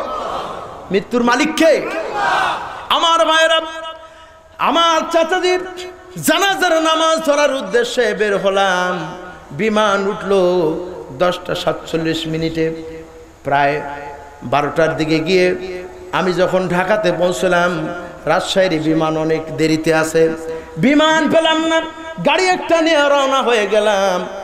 সেখানে গিয়েও আমার নসিবে হলো না জানাজার নামাজ। কার মৃত্যু কোথায় হবে, কে জানাজায় শরীক হতে পারবে, কে জানাজায় শরীক হতে পারবে না, ফয়সালা করে দেন কে? আল্লাহ রাব্বুল আলামিন ফয়সালা করে দেন। প্রিয় ভাইয়ের আমার, মৃত্যু যখন চলে আসবে, খবর যখন চতুর্দিকে ছড়িয়ে যাবে, আত্মীয় স্বজনরা মনে করবে জীবনের শেষ, হয়তো আর কোনোদিন এই ছাদ বুকখানা দেখতে পাবো না, ছুটে আসবে। আজকে যখন আমি এই মাহফিলে আসার জন্য আমি প্রস্তুত হচ্ছিলাম, মাননীয় সভাপতি সাহেব ঘরের ভিতরে আমি ওযু করতে এসেছি, ওই সময় আমার মেজো ভাই ফোন করলো যে আমার একজন তাওই সাহেব, আমার ভাইয়ের শ্বশুর মারা গেছেন। আমার কাছে মাইকিং করার জন্য মাইকওয়ালার নাম্বার চাইলো। কে জানতো যে এই সময় মৃত্যু হবে? আল্লাহ পাক যাকে মৃত্যু দেবেন কেউ ঠেকাতে পারবে না। অতএব মৃত্যু যখন তখন আমাদেরকে আমলের জিন্দেগি গড়ে তুলতে হবে। হকের পথে যদি থাকতে পারি, ধৈর্যের সাথে সহিষ্ণুতার সাথে, তাহলে আল্লাহ রাব্বুল আলামিন অপরাধগুলিকে ক্ষমা করে দিয়ে জান্নাত দান করে দেবেন। প্রিয় ভাইয়েরা আমার, মৃত্যু আমাদের চলে আসবে, কেউ এই মৃত্যু থেকে ঠেকাতে পারবে না। আহারে, আমরা যেই জিনিসটি লক্ষ্য করেছি, আমরা প্রতিদিন যখন মসজিদে নামাজের জন্য যাই, মসজিদের বারান্দার ভিতরে একটা খাটিয়া থাকে, পালকি থাকে, প্রতিদিন নজর চলে যায়, না জানি কোন দিন আমার জন্য এই পালকিতে উঠার সময় হয়ে যাবে। এইভাবে যদি আমরা প্রতিনিয়ত আমাদের জীবনকে নিয়ে যদি চিন্তা ভাবনা করি, তাহলে অবশ্যই আমাদের অন্তরকরণে পাপ কালিমা দূর হয়ে যাবে, পাপ আশ্রয় পাবে না, ঠিক কিনা? আল্লাহ রাব্বুল আলামিনের বান্দারা এইভাবে এই সমাজটাকে বিনির্মাণের জন্য নসিহত করেন। আবার অনেক শিল্পীও, আমরা ছোটবেলায় গান গেয়েছিলাম এইভাবে, দুয়ারে আইসা আছে পালকি, দে সাজাইয়া দে আমায়, দুয়ারে আইসা আছে পালকি, দে সাজাইয়া দে, বড়ই পাতার গরম পানি, বড়ই পাতা, বড়ই পাতার গরম পানি, গোসল সাইরা দে, দুয়ারে আইসা আছে পালকি, দে সাজাইয়া দে আমায়। বলেন, দুয়ারে আইসা আছে পালকি, দে সাজাইয়া দে, আতর গোলাপ সুরমা মাখাও শেষবারের মতো, আমার লাগি কি না আনো ওই সাদা কাফন, ওই সাদা কাফন, কি আর হইব দেরি কইরা, কি আর হইব, কি আর হইব দেরি কইরা, বিদায় কইরা দে, দুয়ারে আইসা আছে পালকি, দে সাজাইয়া দে আমায়, দুয়ারে আইসা আছে পালকি, দে সাজাইয়া দে। আল্লাহ পাক আমাদেরকে তার প্রিয় বান্দা হিসাবে কবুল করুন। আমরা বলি আমিন। আমরা যখন দুনিয়া থেকে বিদায় হব, আল্লাহ পাক যেন কিয়ামতে ডান হাতে আমলনামা দান করেন, আমরা বলি আমিন। প্রিয় ভাইয়ের আমার, আল্লাহ রাব্বুল আলামিন মৃত্যুর মালিক এবং জীবনেরও মালিক। এই জন্য আল্লাহ রাব্বুল আলামিন কোরআনুল কারীমের ভিতরে বলেছেন, আলাম আহাদ ইলাইকুম ইয়া বানি আদম আল্লা তা'বুদুশ শাইতান ইন্নাহু লাকুম আদুউম মুবিন। হে বানি আদম, আমি কি তোমাদেরকে তাগিদ করিনি তোমরা শয়তানের পদাঙ্ক অনুসরণ করো না? কারণ শয়তান তোমাদের প্রকাশ্য দুশ্মন। শয়তান তোমারে বলে, খবরদার এই হকের পথে থাইকো না, তোমার মৃত্যু হয়ে যেতে পারে, খবরদার মিছিল করতে যাইও না, রোহিঙ্গা মুসলমানের যা হয় হোক তুমি যাইও না, এইভাবে শয়তান নিষেধ করবে। আর যদি বিরত থাকি তাহলে শয়তানের ইবাদত করা হবে, ঠিক কিনা কোন? আল্লাহ পাক হচ্ছেন জীবনের মালিক, হায়াতের মালিক। আল্লাহ পাক জীবন দিয়েছেন, যৌবন দিয়েছেন, ক্ষমতা দিয়েছেন, নেতৃত্ব দিয়েছেন, আল্লাহ পাক সব কিছু দিয়েছেন। অথচ সেই মানুষগুলি আল্লাহ পাকের কথাই ভুলে যায়, ঠিক কিনা? এই জন্য আল্লাহ রাব্বুল আলামিন স্মরণ করিয়ে দিলেন, জমিন অহংকার করে চলো না। ইয়া আইয়ুহাল ইনসান,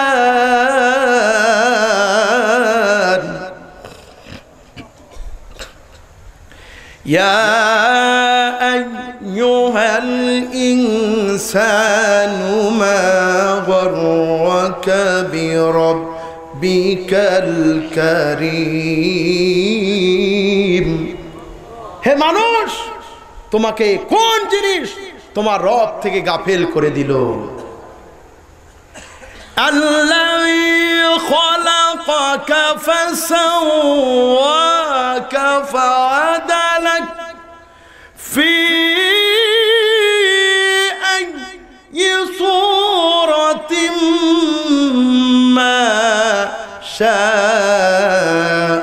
রাক্কাবাক। আল্লাহু আকবার। যিনি তোমাকে সৃষ্টি করেছেন, তোমাকে সুগঠিত করেছেন, তোমাকে সুঠাম করেছেন, যেরকম আল্লাহু আকবার, আল্লাহু আকবার। ওয়া ইন্না আলাইকুম লাহাফিদিন, তোমার জন্য তত্ত্বাবধায়ক নিযুক্ত আছে না নাই? আমরা যা কিছু করি আমাদের তত্ত্বাবধায়ক আছে না? কিরামান কাতিবিন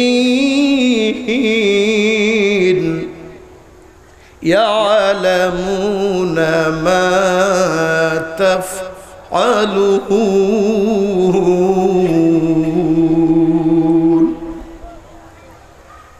দুইজন সম্মানিত লেখকবৃন্দ, অতএব আমরা যা কিছু করি তারা সব কিছু জানতে পারছেন, ঠিক কিনা? এই জন্য কিতাবের ভিতরে লেখা হয়েছে, যখন তোমরা মুখের থুতু ফেলবে খবরদার ডান দিকে থুতু ফেলো না। তোমার ডান দিকের ফেরেশতাগুলি তোমার ডান আমলগুলি, ভালো আমলগুলি লিখতে থাকে, আর বাম দিকের ফেরেশতা তোমার বদ আমলগুলি লেখে। এই জন্য ডান দিকে ইমানদারদেরকে থুতু ফেলতে নিষেধ করা হয়েছে। সুবহানাল্লাহ, আল্লাহু আকবার। তাহলে আমাদের জীবন এবং মৃত্যুর মালিককে আল্লাহ রাব্বুল আলামিন। এক নম্বর এই আয়াতের শিক্ষা হলো, কেউ ইচ্ছে করলে কাউকে মৃত্যু দিতে পারে না, আবার ইচ্ছে করলে কাউকে মারতেও পারে না। এই কথাটা শুধুমাত্র কেবলমাত্র ইমানদার যারা তারা স্বীকার করেন, তারা স্বীকার করেন বলেই, তারা বিশ্বাস করেন বলেই আজকে তারা আল্লাহর রহমত প্রাপ্ত বান্দায় পরিণত হয়েছে। ইতিহাসে তাদের নাম স্বর্ণাক্ষরে লেখা হয়ে গেল। যুগের পর যুগ ধরে পৃথিবীতে যারা ইসলামের জন্য সাক্ষ্য দিয়েছেন তারা হচ্ছেন শহীদ। তাদেরকে যুগ যুগ ধরে স্মরণ করবে পৃথিবীর মুসলমানেরা, ঠিক কিনা? আর যারা নাস্তিক হবে তাদেরকে তাদের নাউজুবিল্লাহ বলবে, থুতু ফেলবে, ঠিক কিনা? এক নাম্বার শিক্ষা, মৃত্যু এবং জীবনের মালিক কে? কেউ কাউকে ইচ্ছে করলে বাঁচাতে পারে না, জীবন দিতে পারে। যার সন্তান হয় না, ছেলে হয় না, মেয়ে হয় না, আপনাদের চট্টগ্রামে যত মাজার আছে, কক্সবাজারে যত মাজার আছে, অন্য অন্য জেলায় কিন্তু এত বেশি নাই, ঠিক না? সন্তান হয় না, ছেলে হয় না, মেয়ে হয় না, চলে গেল মাজারে। শাহজালাল রহমাতুল্লাহ আলাইহির মাজারে আমি সেখানে গিয়ে দেখলাম গাছের সাথে হাইরে সুতা বান্ধা, খালি লাল লাল বেলুনের মতো ফিতা বান্ধা আছে না? সত্যি কিনা? একজনকে আমি দেখলাম গেটের মধ্যে ঢুকেই চোখ বন্ধ করে, বড় বড় দেখবেন, বড় বড় গেটে ঢুকার ডান পাশে বড় বড় কয়টা মটকি আছে না? আপনাদের দিকে কি বলে, ডাবর না মটকি? জি, ওই যে আগে রান্না করা হতো বড় বড় ডেক, মটকা। আচ্ছা, আপনার বুঝলেই হলো। আমার ওদিক বলে মটকি, আপনি বলেন মটকা, আবার কেউ বলে ডেক। আলহামদুলিল্লাহ, সব ভাষায় আল্লাহ শিখানো, আলহামদুলিল্লাহ। আমি দেখতেছি মেয়ে লোকগুলি কি যেন বুদবুদ করে পড়তেছে, পড়তেছে আর টাকা দিচ্ছে। টাকা যখন দেওয়া হয়ে গেল, আমি বললাম যে বোন, সালাম দিয়ে বললাম, আমার সময় ছিল, আমি সিলেটে মাহফিল করে পরের দিন আবারও মাহফিল। সারাদিন আমি কি দেখি আল্লামা সাঈদীর কণ্ঠে এত শাহজালাল রহমতুল্লাহর মাজারের এই গুণ কীর্তন শুনলাম, ওখানে নাকি অনেক কিছু হয়। আমারও শখ জাগলো, যাই কবুতরগুলি দেখে আসি। সেখানে গিয়ে অবস্থা দেখলাম। আমি বললাম যে বোন, আপনি যে এখানে টাকা দিলেন, কেন দিলেন? হয় দিছি, নিয়ত করে দিছি। আমি কি নিয়ত করছেন? বলছে একটা নিয়ত করছি আর কি, ব্যবসা বাণিজ্য উন্নতি হবে, সংসারে উন্নতি হবে, ছেলে মেয়ে ভালো থাকবে। আমি বললাম এই টাকা কে খাবে কোন? তো তা তো জানি না।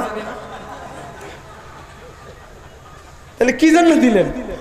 সবাই দেয় তাই আমি দেই। এই হলো আমাদের বাঙালি, এই হলো মুসলমান, সবাই দেয় তাই দেয়। কে খাবে জানে? আল্লাহর ঘরে, আল্লাহর নবীর ঘরে যদি দান করা হতো সদকায়ে জারিয়া হয়ে যেত, ঠিক কিনা? আর ওইখানে টাকা দিলেন, ওই যে পাশে জটালা কিছু মানুষ থাকে, ওদের গায়ে এত জট, মনে এত রাগ জাগে, মনে হয় যেন মারি একটা ফুটবলের মতো শট। ওদের চুলে যে কয় কেজি উকুন আছে ও জানে আর আল্লাহ জানে। সেইখানে গিয়ে সন্তান চাওয়া এর চাইতে বোকামো আর কিছু না। শয়তানের ইবাদত করা আর ওই মাজারে টাকা দেওয়া একই কথা। কি বলেন ঠিক কি না? মাজারে টাকা দেওয়ার দরকার নাই। পীর সাহেবের কাছে আপনি দোয়া চাইতে পারেন, আলেম ওলামাদের কাছে দোয়া চান, আল্লাহ উসিলায় কিছু দিতে পারেন, কিন্তু যিনি মৃত্যুবরণ করেছেন তিনি কিছু দিতে পারেন না। ঠিক কিনা? সম্রাট শাহজাহান তিনি কোন দেশের প্রেসিডেন্ট ছিলেন? কোন তো? দিল্লির সম্রাট। কোন দেশের? কবি বলতেছেন, শানে জাহাঁ কো जिन्हें फकर से देते थे बास, शान जहां को जिन्हें फकर से देते थे बास, वज कब्र में है सूरह अलहम्द की मोहताज। সম্রাট শাহজাহান এখন কবরে কোথায়? সূরা ফাতিহার মতো একটা সূরার মুহতাজ হয়ে আছেন। কেউ না আমার জন্য একটু দোয়া করেন। ঠিক কিনা? ওই সময় একজন ভিক্ষুক, আমরা জীবনে উন্নতি চাই, সাধনা করি, টাকা চাই, বাড়ি চাই, ক্ষমতা চাই, নেতৃত্ব চাই আমাদের দেশেরও। যখন নেতৃত্ব চলে, যখন নির্বাচন আসবে, আমি খালি দেখতে পাই নাটোরের পত্রিকাগুলিতে, শুধু কি নাটোরের, জাতীয় দৈনিক পত্রিকার হেডলাইনে দেখা গেল সামনে নির্বাচন উপলক্ষে অমক নেতা শাহজালালের মাজার জিয়ারতের মাধ্যমে শুরু করলো। ঠিক না? নির্বাচনী প্রচারণা শুরু হয়ে গেল শাহজালালের মাজার থেকে। বাবা দোয়া করো, আমি যাচ্ছি জনগণের যাতে সাইজ করতে পারি। ঠিক কিনা? এই যে অবস্থা, শুরুটাই করলো বেদাত দিয়ে। ওই আর ভালো কাজ কি করবে? এক লোক নাকি দোকানে মিষ্টি খেতে গেছে, বলছে ভাই আমার কাছে টাকা নাই, আমি পরে টাকা দিয়ে যাব। আপনি যে পরে টাকা দিবেন তার প্রমাণ কি? বলতেছে এই দেখে আমার ঠ্যাঙ্গের মধ্যে খানিকটা কাদো আছে, এই কাদো দেখে আমার চিহ্নিত করো। কিছুক্ষণ পরে বাপ আসছে, কিবার মিষ্টি গেল কই, ক্যাশে টাকা এত কম কেন? বলতেছে মিষ্টিটা বিক্রি করছি বাকিতে। এক লোক আসছিল যে আমার একটু মিষ্টি দাও, তো আমি ওই লোককে দিছি। কি চিনো? কয় না চিনি না। তো তাহলে কেন দিছো? কয় ওর পায়ের মধ্যে দেখছি একটু কাদো আছে, ও বলছে যে আমার পায়ে কাদো দেখে আমার চিনো।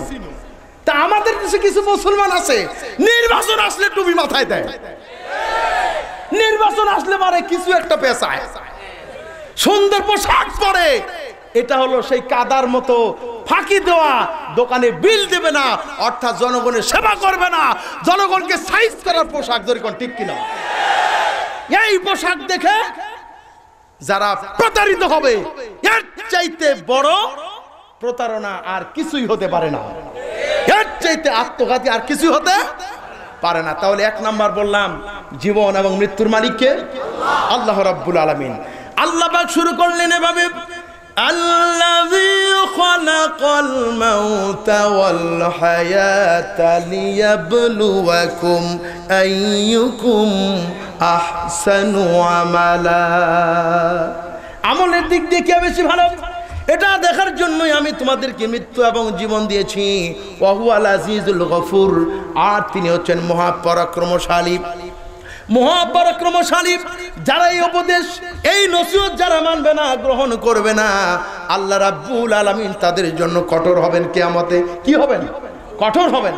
আর যারা আজকের এই ময়দানে উপস্থিত, আজকে থেকে তওবা করে নিল আল্লাহ, আজকে থেকে তওবা করে নিল রাব্বুল আলামিন। এতদিন নামাজ পড়িনি, নামাজ না পড়লে মুসলমান থাকে না। মান তারাকা সালাতান মুতাআম্মিদান ফাকাদ কাফারা, যে ব্যক্তি ইচ্ছাকৃতভাবে নামাজ ছেড়ে দিল সে যেন কুফরি করলো, কাফের হয়ে গেল। আল্লাহর নবী বলেন, যে ব্যক্তি নামাজ পড়বে, যথা সময়ে নামাজ পড়বে, পবিত্রতা অর্জন করে মসজিদের দিকে যাবে, প্রতি কদমের বিনিময়ে আল্লাহ রাব্বুল আলামিন তার একটা করে গুনাহ মাফ করে দেবেন, আর প্রতি কদমের বিনিময়ে একটা করে মর্যাদা বৃদ্ধি করে দিবেন। সুবহানাল্লাহ। আল্লাহ নবী অন্যত্র বলেছেন, যে ব্যক্তি পবিত্রতা অর্জন করলো, যতবার মসজিদের পানে ছুটে গেল, আল্লাহ রাব্বুল আলামিন তার জন্য জান্নাতের ভিতরে তার পুরস্কারগুলি গোছাতে থাকেন। আল্লাহু আকবার। আজকে থেকে যদি তওবা করতে পারি রাব্বুল আলামিন, আর বেনামাজি থাকবো না, আর মিথ্যে বলবো না, আর চুরি করবো না, আলেম ওলামাকে গালি দেব না, ইসলামের পথে সমর্থন করব, ইসলামকে সমর্থন করব, কোরআনকে সমর্থন করব, আলেম ওলামাকে ভালোবাসবো। এইভাবে যদি তওবা করতে পারি, আল্লাহ পাক বলছেন ওয়া হুয়াল আজিজুল গফুর, তিনি হচ্ছেন গফুর, অত্যন্ত দয়াশীল। যেরকম সুবহানাল্লাহ। অর্থাৎ তাদের জীবনের গুনাহ খাতা আল্লাহ রাব্বুল আলামিন মাফ করে দেবেন। 2 নম্বর এই আয়াতের শিক্ষা, সেটা হলো আল্লাহ রাব্বুল আলামিন মানুষ একটি সৃষ্টি, আল্লাহ পাক তাকে ভালো এবং মন্দ উভয় প্রকার কাজ করার সুযোগ করে দিয়েছেন, ঠিক কিনা? আর মৃত্যু অর্থ হলো আল্লাহ পাক তাকে এই দুনিয়া পরীক্ষার জন্য পাঠিয়েছেন, আর মৃত্যু অর্থ হলো তার পরীক্ষার সময় ফুরিয়ে যাওয়া, ঠিক কিনা? প্রিয় ভাই সব, এই জন্য ইংরেজিতে একটা কথা আছে, ইসলাম ইজ দ্য ক্যাম্পাস, দুনিয়া is the classroom, Quran is the syllabus, Muhammad সাল্লাল্লাহু আলাইহি সাল্লাম is the teacher, Allah is the only one examiner. সুবহানাল্লাহ কোন? ইসলাম ইজ দ্য ক্যাম্পাস, ইসলাম হচ্ছে একটা ক্যাম্পাস। ইসলামের একটা সীমানা আছে। ইউনিভার্সিটিতে যারা পড়ে তাদেরকে ইউনিভার্সিটির ক্যাম্পাসে থাকা অবস্থা অন্ততপক্ষে নিয়ম কানুন মেনে চলা লাগে, ঠিক কিনা? আমরা যখন ইসলামকে মানি, মুসলমান হিসাবে স্বীকার করি, আমাদেরকে অবশ্যই ইসলামের সেই ক্যাম্পাসের মধ্যেই থাকতে হবে, হালাল হারাম বেঁচে চলতে হবে, ঠিক কিনা? মুসলমান শুধু নামাজ পড়বো কিন্তু কোরআনে হালাল হারাম সুদ ঘুষ ইত্যাদি জিনা ব্যভিচারের আইনকে বিশ্বাস করব না। সমাজ নির্মাণের জন্য কোরআনটাকে সংবিধান হিসাবে কাজে লাগাতে হবে, এটা যারা মানব না তাদের জন্য দুঃসংবাদ, ঠিক কিনা কন? এই জন্য কোরআন ইজ দ্য সিলেবাস। কোরআন আমাদের কি কন? আমাদের জীবন চালানোর জন্য কোরআন হচ্ছে সিলেবাস। ধরে কোন কি? এই দুনিয়ার রাজা বাদশাগুলি তাদের প্রজাদেরকে চালানোর জন্য, দেশবাসীকে শান্তি দেওয়ার জন্য কত আইন, নতুন আইন প্রণয়ন করলো, নতুন আইন প্রণয়ন করেছে। কিন্তু এই বছরে যে পরিকল্পনা করলো, সামনের বছরে দেখা গেল সেই পরিকল্পনা ভুলে ভরা, সন্দেহ ভরা, ঠিক কিনা? কিন্তু আল্লাহ রাব্বুল আলামিন যেই সংবিধান দিয়েছেন, এই সংবিধানে কোনো ভুল আছে নাকি? আল্লাহ রাব্বুল আলামিন বলেন, قُلْ إِنِ اجْتَمَعَتِ الْإِنسُ وَالْجِنُّ عَلَىٰ أَن يَأْتُوا بِمِثْلِ هَٰذَا الْقُرْآنِ لَا يَأْتُونَ بِمِثْلِهِ وَلَوْ كَانَ بَعْضُهُمْ لِبَعْضٍ ظَهِيرًا। আল্লাহ রাব্বুল আলামিন বলেন, নবী আপনি বলুন, দুনিয়ার সমস্ত মানুষ, সমস্ত জিন সকলেই মিলে সকলের সহযোগিতায় যদি কোরআনুল কারীমের অনুরূপ একটি জিনিস তারা আনয়নের চেষ্টা চালায়, তারা আনতে পারবে না। কিয়ামত পর্যন্ত যদি চেষ্টা চালায়, কোরআনের মতো এমন সংবিধান তারা আনতে পারবে না। সুবহানাল্লাহ। তাহলে মুসলমানেরা আমরা কেন কোরআনের হুকুম, আইন ও কানুনকে মানব না? কি বলেন, ঠিক কিনা? যারা কোরআনের আইনকে মানবে না তাদের ব্যাপারে আল্লাহ রাব্বুল আলামিন বলেছেন, ওয়ামান ইয়াবতাগি গায়রাল ইসলামি দীনান ফালাই ইউকবালা মিনহু ওয়া হুয়া ফিল আখিরাতি মিনাল খাসিরিন। যারা নাকি কোরআনুল কারীমকে আইনের ক্ষেত্রে অনুকরণ করবে না, বরং অন্য আইনকে মানবে, তারা পরকালে সবচেয়ে বেশি ক্ষতিগ্রস্ত হবে। তাদের কোনো কথাই আল্লাহর কাছে গ্রহণযোগ্য হবে না, ঠিক কিনা কোন? আমরা কোরআনের পক্ষে থাকতে পারবো? Quran is the syllabus. হ্যাঁ, মুহাম্মদ সাল্লাল্লাহু আলাইহি সাল্লাম ইজ দ্য টিচার। অর্থাৎ মুহাম্মদ সাল্লাল্লাহু আলাইহি সাল্লাম, লাকাদ কানা লাকুম ফি রাসূলিল্লাহি উসওয়াতুন হাসানা। সুবহানাল্লাহ। তোমাদের জন্য সর্বোত্তম আদর্শ হচ্ছে বিশ্বনবী মুহাম্মদ রাসূলুল্লাহ সাল্লাল্লাহু আলাইহি সাল্লাম। এই জন্য ইমানদাররা, মুসলমানরা বলে, তোমার নেতা আমার নেতা। কক্সবাজার ভাষী মনে হয় জানে না, তোমার নেতা আমার নেতা, এটা হলো মুসলমানদের স্লোগান। আর যারা মুসলমান দাবি করে কিন্তু স্লোগান দেয় অন্য নেতার, তোমার নেতা আমার নেতা, ছাতা মাতা ছাতা মাতা। আমার নেতার চরিত্র ফুলের মতো পবিত্র, নামাজ পড়ে না এক ওয়াক্ত, ঠিক কিনা? এই স্লোগান যারা দিল, বিশ্ব নবীকে নেতা মানতে চায় না। অথচ আমি পাবনার একটা প্রোগ্রামে, সিরাজগঞ্জের প্রোগ্রামে গত 25 তারিখে আমি যখন বললাম তোমার নেতা আমার নেতা বিশ্বনবী মোস্তফা, একজন আমাকে চিঠি দিল, হুজুর আপনি বিশ্বনবীকে নেতা বলে চরম বেয়াদবি করেছেন। আমি বললাম পারলে আমার কাছে আসেন, আমি তো পড়ি মুসলমান হিসেবে আল্লাহুম্মা সাল্লি আলা সাইয়্যিদিনা, সাইয়্যিদ মানেই তো হলো নেতা। সুবহানাল্লাহ। বিশ্বনবীকে নেতা মানব না যেই নেতার পাও থেকে মাথা পর্যন্ত সব কিছু অনুসরণীয়, অনুকরণীয়। সুবহানাল্লাহ। তিনি যদি আমার নেতা না হন তাহলে আমার নেতা হবে কি খাজা বাবা, উল্টা বাবা? যেই খাজা বাবা খাইতে বানা, এই জন্য কয় দয়াল বাবা কেবলা কাবা আইনাল কারিগণ, আয়না বসাইয়া দে মন কলবের ভিতরে বাবা, টং টং টং টং টং। দয়াল বাবা কলা খাবা গাছ লাগাইয়া খাও, পরের গাছে কলা দেখে টিপটে পাইয়া চাও রে বাবা। ঠিক কিনা? বাবা হাইরে খাওয়া খাইলো। আমাদের ওদিকে দেখছি এক লোক পীরের মুরিদ, ওর শুধুমাত্র 1 কাঠা বলে 1 বিঘা, আপনার এদিকে কি বলে 1 বিঘা জমি 33 শতাংশ কি বলে 1 কাঠা, 1 কাঠা জমি আছে, 1 কানি জমি আছে। এখন পীরের মুরিদ হয়েছে, এখন বাবারে তো খুশি করা লাগবে, বাবারে খুশি না করলে তো পরকালে নাজাত মিলবে না। জোরে কোন নাউজুবিল্লাহ। এখন বাবারে জমি দেওয়া লাগবে, কি করে দেবে? এখন সবাই মিলে ধরে বাবারে পীর সাহেবের কোলে নিছে, কোলে নিয়ে ওই জমিতে রাইখে দিয়ে কইলো যে বাবা এই জমি আপনারে দিলাম, আপনি আমার জন্য কিছু একটা করেন। কোন নাউজুবিল্লাহ, নাউজুবিল্লাহ। এই ধরনের আকীদা সম্পূর্ণ হারাম, ঠিক কিনা? আল্লাহ পাক আমাদেরকে হেফাজত করুন, আমরা বলি আমিন। তাহলে আমাদের আদর্শের নেতাকে বিশ্বনবী, আমাদের সকল দিক দিয়ে আদর্শের নেতা। তিনি শুধু পিতা ছিলেন না, তিনি পিতার বাবাও ছিলেন, তিনি সমাজপতিও ছিলেন, সমাজের নেতৃত্ব দিয়েছেন, ঠিক কিনা কোন? মদিনা রাষ্ট্রের প্রেসিডেন্ট হয়ে তিনি সারা দুনিয়ার সমস্ত মানুষকে, মুসলমানদেরকে শিক্ষা দিলেন, নেতৃত্ব দিলে এমনই নেতৃত্ব দিতে হয়। আর তাকে অনুসরণ এবং অনুকরণ যারা করেছেন তাদেরকেও আল্লাহ পাক জান্নাতের সার্টিফিকেট দান করেছেন, ঠিক কিনা? হযরত ওমর রাদিয়াল্লাহু তাআলা আনহু আল্লাহ নবীকে হত্যা করতে গেলেন, যেই না তিনি বিশ্ব নবীর সংস্পর্শে গেলেন, আল্লাহর নবী বলেন লা নাবিয়্যা বাদি ওয়ালা রাসূলা, এই পৃথিবীতে আর কোন নবী রাসূল আসবেন না।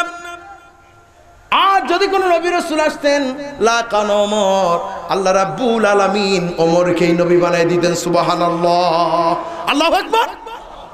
ওমর খলিফাতুল মুসলিমিন, আমিরুল মুমিনিন, সেই ওমর রাদিয়াল্লাহু তাআলা আনহু খেলাফতের দায়িত্ব পালন করে, রাতে সারা দিন অফিসের দায়িত্ব পালন করে রাতের বেলা বের হয়েছেন, আমার দেশের কোন লোক কি না খেয়ে আছে নাকি? বরং তিনি বলেছেন ফোরাতের প্রান্তরে যদি একটা ক্ষুধার্ত কুকুরও না খেয়ে মারা যায়, কিয়ামতের দিন আল্লাহর আদালতে আমাকে জবাবদিহি করতে হবে। এই শিক্ষা দিয়েছিলেন বিশ্বনবী মুহাম্মদুর রাসূলুল্লাহ সাল্লাল্লাহু আলাইহি ওয়াসাল্লাম, ঠিক কিনা? তিনি আমাদের নেতা। আর Allah is the only one examiner. Allah হচ্ছেন আলাইসাল্লাহু বিআহকামিল হাকিমিন, আল্লাহ পাক বিচারকদের মধ্যে সেরা বিচারক। তিনি যেই বিচার করবেন এইরকম বিচার কেউ করতে পারবে না, ঠিক কিনা? 2 নাম্বার বিষয় আমি আপনাদের সামনে সংক্ষেপে বলার চেষ্টা করছি। 1 নাম্বার হলো জন্ম এবং মৃত্যুর মালিক একমাত্র আল্লাহ। 2 নাম্বার হলো আল্লাহ পাক এই জিন্দেগিতে আমাদেরকে সৃষ্টি করেছেন পরীক্ষা করার জন্য। মৃত্যু অর্থ হলো পরীক্ষার সময় শেষ হয়ে যাওয়া, ঠিক কিনা? এখন আমাদের মরা লাগবে কিনা? কার কার মরা লাগবে না হাত তুলে দেখান তো। ইন্না লিল্লাহি ইন্না লিল্লাহি। আমাদের মরা লাগবে না? আচ্ছা, মানে মনোযোগ দিতে হবে। কার কার মৃত্যু হবেই, তখন আমরা হাত তুলবো, আমাদের মৃত্যু হবে। আমি বলছি কার কার মরা লাগবে না, মানে আলহামদুলিল্লাহ সকলেই কোরআনের জন্য উদ্বেলিত, আনন্দিত, এই জন্যই সবকিছু পজিটিভ মনে করতেছি, ঠিক কিনা?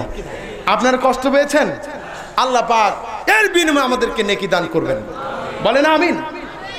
আল্লাহ রাব্বুল আলামিন বলেন মৃত্যু তোমাদের হবে, মা কুল ইন্নাল মাউতাল্লাযীনা তাফিররুনা মিনহু ফাইন্নাহু মুলাকীকুম।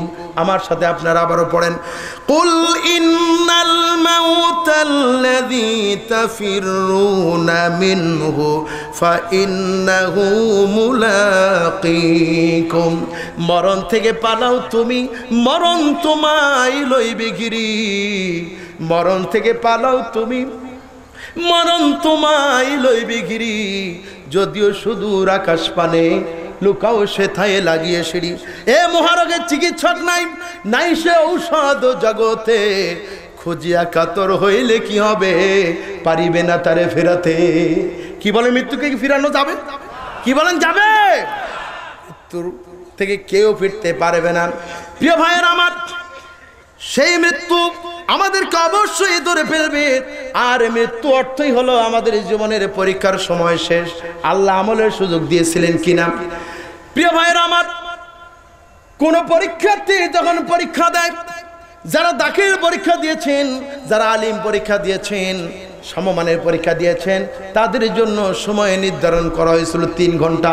কয় ঘন্টা?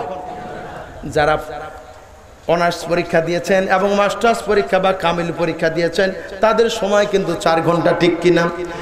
এই 4 ঘন্টা বা 3 ঘন্টা সময়ের মধ্যে কারো প্রশ্নের উত্তর লেখা লাগবে 10টা করে, কিন্তু 10টি প্রশ্নের উত্তর লিখতে লিখতে 5টি লেখা শেষ হতে না হতেই 3 থেকে 4 ঘন্টা শেষ। এবার যদি ওই ছাত্র স্যারকে গিয়ে বলে, স্যার সকালবেলা এসে আবার আপনাকে সালাম দেই, আবার যাওয়ার সময় সালাম দিয়ে বাড়ি যাই, স্যার আমার আরো 5টা প্রশ্নের উত্তর বাকি আছে, আপনি কি দয়া করে আমাকে একটু সময়, 1 ঘন্টা সময় বাড়ায় দিবেন নাকি? তা না হলে তো আমার পাস করা সম্ভব হবে না। যত ভালোভাবে বলুক না কেন, শিক্ষক কি সময় বাড়ায় দিবে নাকি? কি বলেন, বাড়াবে? তেমনি ভাবে পরীক্ষার্থী যখন ব্যর্থ হয়ে গেল, এক্সামিনার হল এক্সামিনারের কাছে অথবা হল সুপারের কাছে দাবি করে ফেল করে, এবার মোবাইল করলো প্রেসিডেন্টের কাছে। প্রেসিডেন্ট আমার চাচা হয়। আর প্রেসিডেন্ট যখন শুনলো যে ভাতিজা এবার পরীক্ষায় ঠিক মতো লিখতে পারতেছে না, সময় বেশি যাচ্ছে, প্রেসিডেন্ট যতই বাপ হোক আর চাচা হোক, এক্সামিনার কি বলবে যে একটু সময় বাড়ায় দেন? নিয়মতান্ত্রিকভাবে সময় শেষ। কোনো পাগলও এই দাবি করে লাভ হবে না, ঠিক কিনা? তাহলে আমাদের সময় যে কখন শেষ হবে পরীক্ষার্থীর তাও গ্যারান্টি আছে, 10টা থেকে 1টা পর্যন্ত আমার পরীক্ষার সময়, কিন্তু আমার জিন্দেগির গ্যারান্টি এখান থেকে এই বাসা পর্যন্ত অথবা চেয়ারে বসে আছি দাঁড়াতে পারবো, এমন গ্যারান্টি আছে? আগা আপনি মৌসে हुई बशर नहीं, आगा अपने मौत से हुई बशर नहीं, सामान हो बरसे पल की खबर नहीं। মৃত্যু সম্পর্কে আমাদের কারো জানা নাই। যে কোনো মুহূর্তে মৃত্যু আমাদের কাছে চলে আসতে পারে, আমাদের জীবনের অবসান হয়ে যেতে পারে, ঠিক কিনা কোন? প্রিয় ভাইয়েরা আমার, সংক্ষেপে আমাকে আগাতে হবে। আমি জানি না আমার পরে আরেকজন বক্তা আছে, তো আমাকে সময়টা বলে দিলে ভালো হয়, আমি ওর মধ্যে শেষ করে দেবো ইনশাল্লাহ। 10টা 10-এর মধ্যে? আচ্ছা ঠিক আছে। উনি মুরব্বী মানুষ, আমি বলছি যে সম্মান করে ওনাকে পরে দেন। কি ভালো হয়েছে না? আপনি কথা বল না কেন? অনেক ভালো আলোচনা করেন, আমি শুনেছি, আমিও দাবি করেছিলাম যে আলহামদুলিল্লাহ, আল্লাহ পাক যেন তাকে হায়াতে তাইবা দান করেন, বলি আমিন। আল্লাযী খালাকাল মাউতা ওয়াল হায়াতা লিয়াবলুয়াকুম আইয়ুকুম আহসানু আমালা। এই আয়াতের আলোচনা আপনাদের সামনে করতেছিলাম। 1 নাম্বার হলো মৃত্যু এবং জীবনের মালিক আল্লাহ। 2 নাম্বার হলো আল্লাহ পাক তাকে পরীক্ষার সময় দিয়েছেন, ঠিক কিনা কোন? 2 নাম্বার। আর মৃত্যু অর্থ হলো তার পরীক্ষার সময় শেষ হয়ে যাওয়া। মৃত্যু যখন তখন প্রস্তুতি আমাকে এক্ষুনি নিতে হবে, ঠিক কিনা? এরপরে 3য় বিষয়টি বর্ণনা করা হয়েছে। 3 নাম্বার হলো এই পরীক্ষার জন্য আল্লাহ রাব্বুল আলামিন তাকে কাজের সুযোগ দিয়েছেন। সে ভালো মানুষ না খারাপ মানুষ, এই পৃথিবীতে কাজের মাধ্যমে সে যাতে প্রকাশ ঘটাতে পারে, সেজন্য আল্লাহ পাক তাকে প্রত্যেকটি কাজের সুযোগ দান করে দিয়েছেন। জোরে কোন সুবহানাল্লাহ। কাজের সুযোগ দিয়েছেন না? এই যে আমলের জিন্দেগি গড়ে তোলার জন্য সুযোগ দিয়েছেন। খুবই সংক্ষেপে তাড়াতাড়ি আমাকে বলতে হবে, কারণ সামনে এই যা বক্তব্য দিয়েছি এর ফলাফল সামনে আছে। সুবহানাল্লাহ। কাজের সুযোগ দিয়েছেন। কোন কৃষক যদি কোন কিষানকে, কথা বলে না প্লিজ পিছনে, কোন কিষানকে যদি কাজে নেয় তাহলে দেখবেন কিষানকে গিয়ে জমি দেখায় দেয় যে কাজ করো। বিকেলবেলা সারাদিন কিষান কাজ করলো, চাকর কাজ করলো, বিকেলবেলা মালিক গিয়ে দেখে যে 1 বিঘা বা 1 কানির মধ্যে দেখা গেল যে সামান্য কিছু অংশ কাজ করেছে, অথচ একজন কৃষক বা কৃষান এই কাজ আরো অনেক বেশি করতে পারে। গিয়ে দেখে যে 10 ভাগের বা 20 ভাগের 1 ভাগও করে নাই। এখন কি মালিক তাকে এই পারিশ্রমিক কি দেবে নাকি দেবে না? দিবে তো নাই, বরং বেটা গিয়ে দেখেন যে বিলের মধ্যে বট গাছ আছে, বট গাছের নিচে শুয়ে আছে। এমনি ভাবে আল্লাহ রাব্বুল আলামিনও আমাদের একই ব্যবস্থা করবেন। শুধু খাও আর ঘুমাও, কার উসিলায় সিন্নি খাইলা মোল্লা চিনলা না, ঠিক কিনা? আল্লাহ পাক হায়াত দিলেন, জীবন দিয়েছেন, যৌবন দিয়েছেন, সন্তান দিয়েছেন, সন্ততি দিয়েছেন, বাড়ি দিয়েছেন, গাড়ি দিয়েছেন, খাওয়ার জন্য কলা দিয়েছেন, আম দিয়েছেন, লিচু দিয়েছেন, কচু দিয়েছেন, বেদেনা দিয়েছেন, কত ফল আল্লাহ দিয়েছেন। আল্লাহু আকবার। আমরা পরীক্ষায় পাশ করতে পারলাম না, ইন্না লিল্লাহি ওয়া ইন্না ইলাইহি রাজিউন। মনে করতে পারবেন যে হুজুর আমি একদিন বাসে ওঠার জন্য গেলাম, বলতেছে হুজুর আরো 2 ঘন্টা পরে বাস। আমি বললাম ইন্না লিল্লাহ, তাহলে আমি আবার কতক্ষণ সেখানে গিয়ে পৌঁছবো? ইন্না লিল্লাহ পড়ছি, আর বাসের এই কাউন্টার ম্যান যিনি থাকেন মাস্টার বলতেছে হুজুর কে মরলো? আমি বললাম আমার সময় মারা গেছে। সময় কি ঠিক না? কারণ আমি 2 ঘন্টার জন্য পিছায় গেলাম। ইন্না লিল্লাহ খালি মানুষ মরলেই পড়া লাগে না, সব সময় ইমানদাররা স্মরণ করবে ইন্না লিল্লাহ, অর্থাৎ আমি আল্লাহর জন্য, সুবহানাল্লাহ, ওয়া ইন্না ইলাইহি রাজিউন, আর আল্লাহর কাছে আমরা ফিরে যাব, ঠিক কিনা হুজুর? ঠিক না?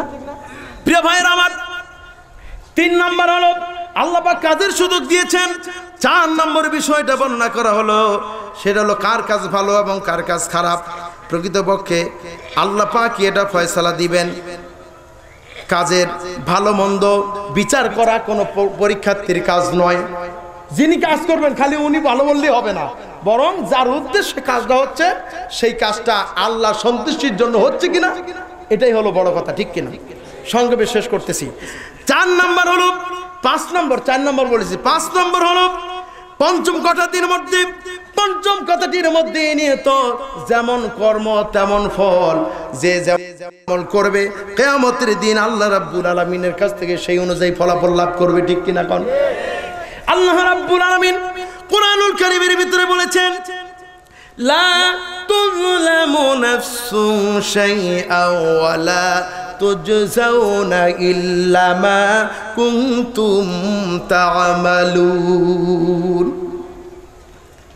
কারোর প্রতি কোনো জুলুম করা হবে না, অবিচার করা হবে না। যে যা আমল করেছে সে আমল অনুযায়ী তাকে পুরস্কৃত করা হবে, সুবহানাল্লাহ। কারোর প্রতি জুলুম করা হবে না।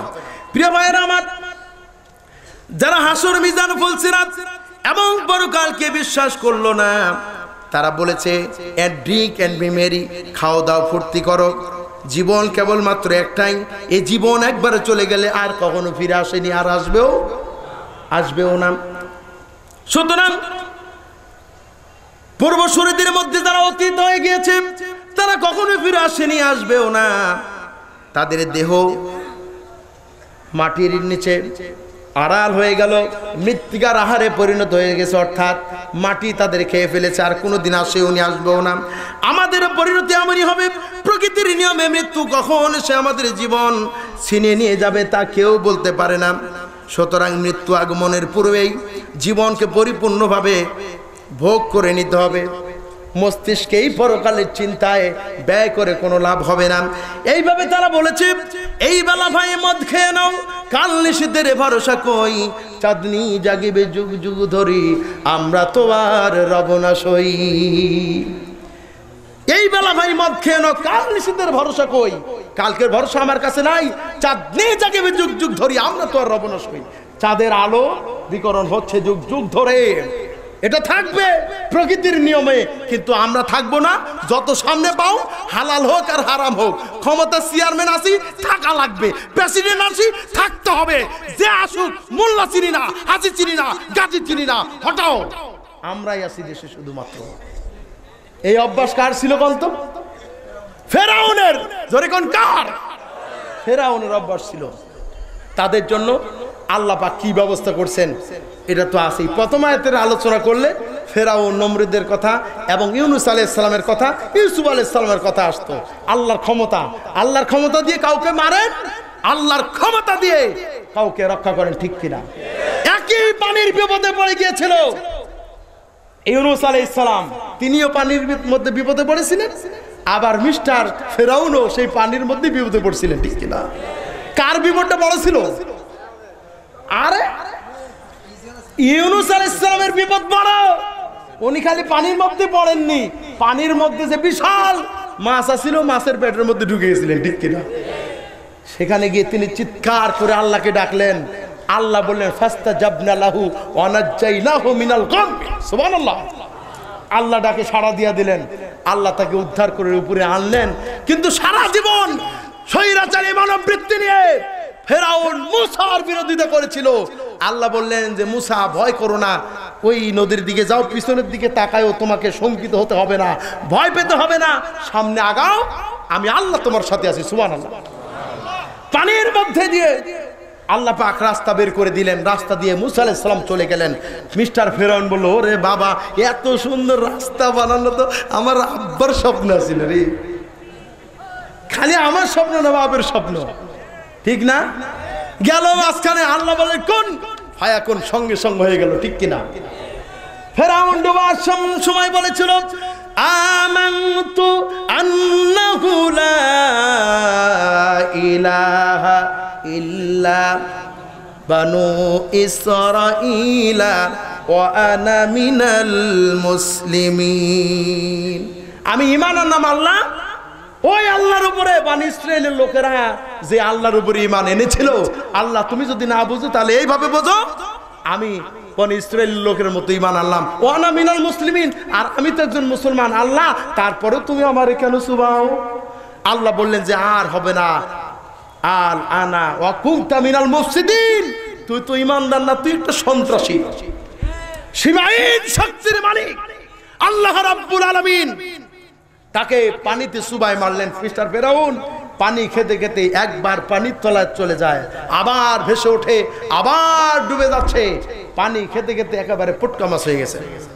শেষ পর্যন্ত মৃত্যু হয়ে গেলে আল্লাহ বললেন যে আমি তোর দেহটাকে পানিতে নষ্ট হতে দেব না, পোকা মাকড়ে খাবে না, জলজ প্রাণীতে খাবে না, আগুনেও নষ্ট হবে না, আমি তোমাকে শুটকি বানায় রেখে দেব, যাতে করে দুনিয়ার সমস্ত স্বৈরাচারেরা তোরে দেখে শিক্ষা গ্রহণ করে। কিন্তু সেই শিক্ষা আমরা নিতে চাই না। এইভাবে তারা পরকালকে অস্বীকার করে, এইভাবে তারা বলল নগদ যা পাও হাত পেতে নাও, বাকির খাতায় শূন্য থাক। দূরের বাদ্য কিলাব শুনে মাঝখানে যে বেজায় ফাঁক। তারা বলল নগদ যা পাও তা হাতে নিয়ে নাও, বাকির খাতায় শূন্য থাক, ও বাকির আশা করো না। আর দূরের বাদ্য কি লাভ শুনে, ওই যে জান্নাত পরে হবে ওটা তো পরের ব্যাপার, মাঝখানে যে অনেক ফাঁক আছে, এখানে আনন্দ করি আর ফুর্তি করি, ঠিক কিনা? জোরে কর নাউজুবিল্লাহ। আল্লাহ রাব্বুল আলামিন এই সকল মানুষদের উদ্দেশ্যে বললেন ওয়া হুয়াল আজিজুল গফুর, আর তিনি মহাপরাক্রমশালী ও ক্ষমাশীল। যারা এই উপদেশ নসিহতগুলি মানবে না তাদের জন্য আল্লাহ হচ্ছেন মহাপরাক্রমশালী, তাদের জন্য কঠোর হয়ে যাবেন, তাদেরকে ক্ষমা করবেন না। আর যারা অপরাধের কথা স্মরণ করে গভীর রাতে তাহাজ্জুদের নামাজ পড়বে, কানবে, আল্লাহ পাক বললেন হে নবী আমি আপনার জন্য রাতের তাহাজ্জুদ নামাজকে নফল করে দিয়েছি। আপনি যদি এই নফল নামাজ আদায় করেন মাকাম মাহমুদা, আমি আপনাকে আপনার নির্দিষ্ট মাকামে পৌঁছে দেব। আল্লাহর কোন বান্দা জীবনে অন্যায় করেছে, জিনা করেছেন, পাপ করেছেন, গুনার কাজ করেছেন, বেনামাজি ছিলাম, যদি রাতের বেলা 5 ওয়াক্ত নামাজ শেষে যদি তাহাজ্জুদের নামাজ এই নফল নামাজ যদি আদায় করি, আল্লাহ রাব্বুল আলামিন আমাদের জন্য ক্ষমাশীল হবেন। সুবহানাল্লাহ, সুবহানাল্লাহ। আর যারা অমনোযোগী ছিল আল্লাহ রাব্বুল আলামিন তাদের ব্যাপারে এবার যুক্তি দিয়ে বোঝাচ্ছেন, কেন আমাকে মানবা না, পরকালে তোমাকে আসতে হবে, দুনিয়ায় তুমি কার উসিলায় বেঁচে আছো। আল্লাহ রাব্বুল আলামিন তৃতীয় আয়াতের ভিতরে তাই স্পষ্ট করে দিয়েছেন। আল্লাহ পাক বলেন, আল্লাযী خلق سبع سماوات طباقا ما ترى في خلق الرحمن من تفاوت فارجع البصر هل ترى من فطور। আল্লাহ রাব্বুল আলামিন বলেন, তিনি স্তরে স্তরে সাজিয়ে 7টি আসমান তৈরি করেছেন। তুমি রহমানের সৃষ্টিকর্মে কোনো প্রকার অসঙ্গতি দেখতে পাবে না। আবার তুমি চোখ ফিরিয়ে দেখো, কোনো ত্রুটি কি তুমি দেখতে পাচ্ছ? সুবহানাল্লাহ বিহামদিহি। আকাশ বাতাস পৃথিবী আল্লাহ তৈরি করেছেন, কই আমরা কি দেখছি নাকি? এই পেকুয়া থেকে দেখা যাচ্ছে চকরি এলাকায় আকাশটা ভেঙে পড়ছে।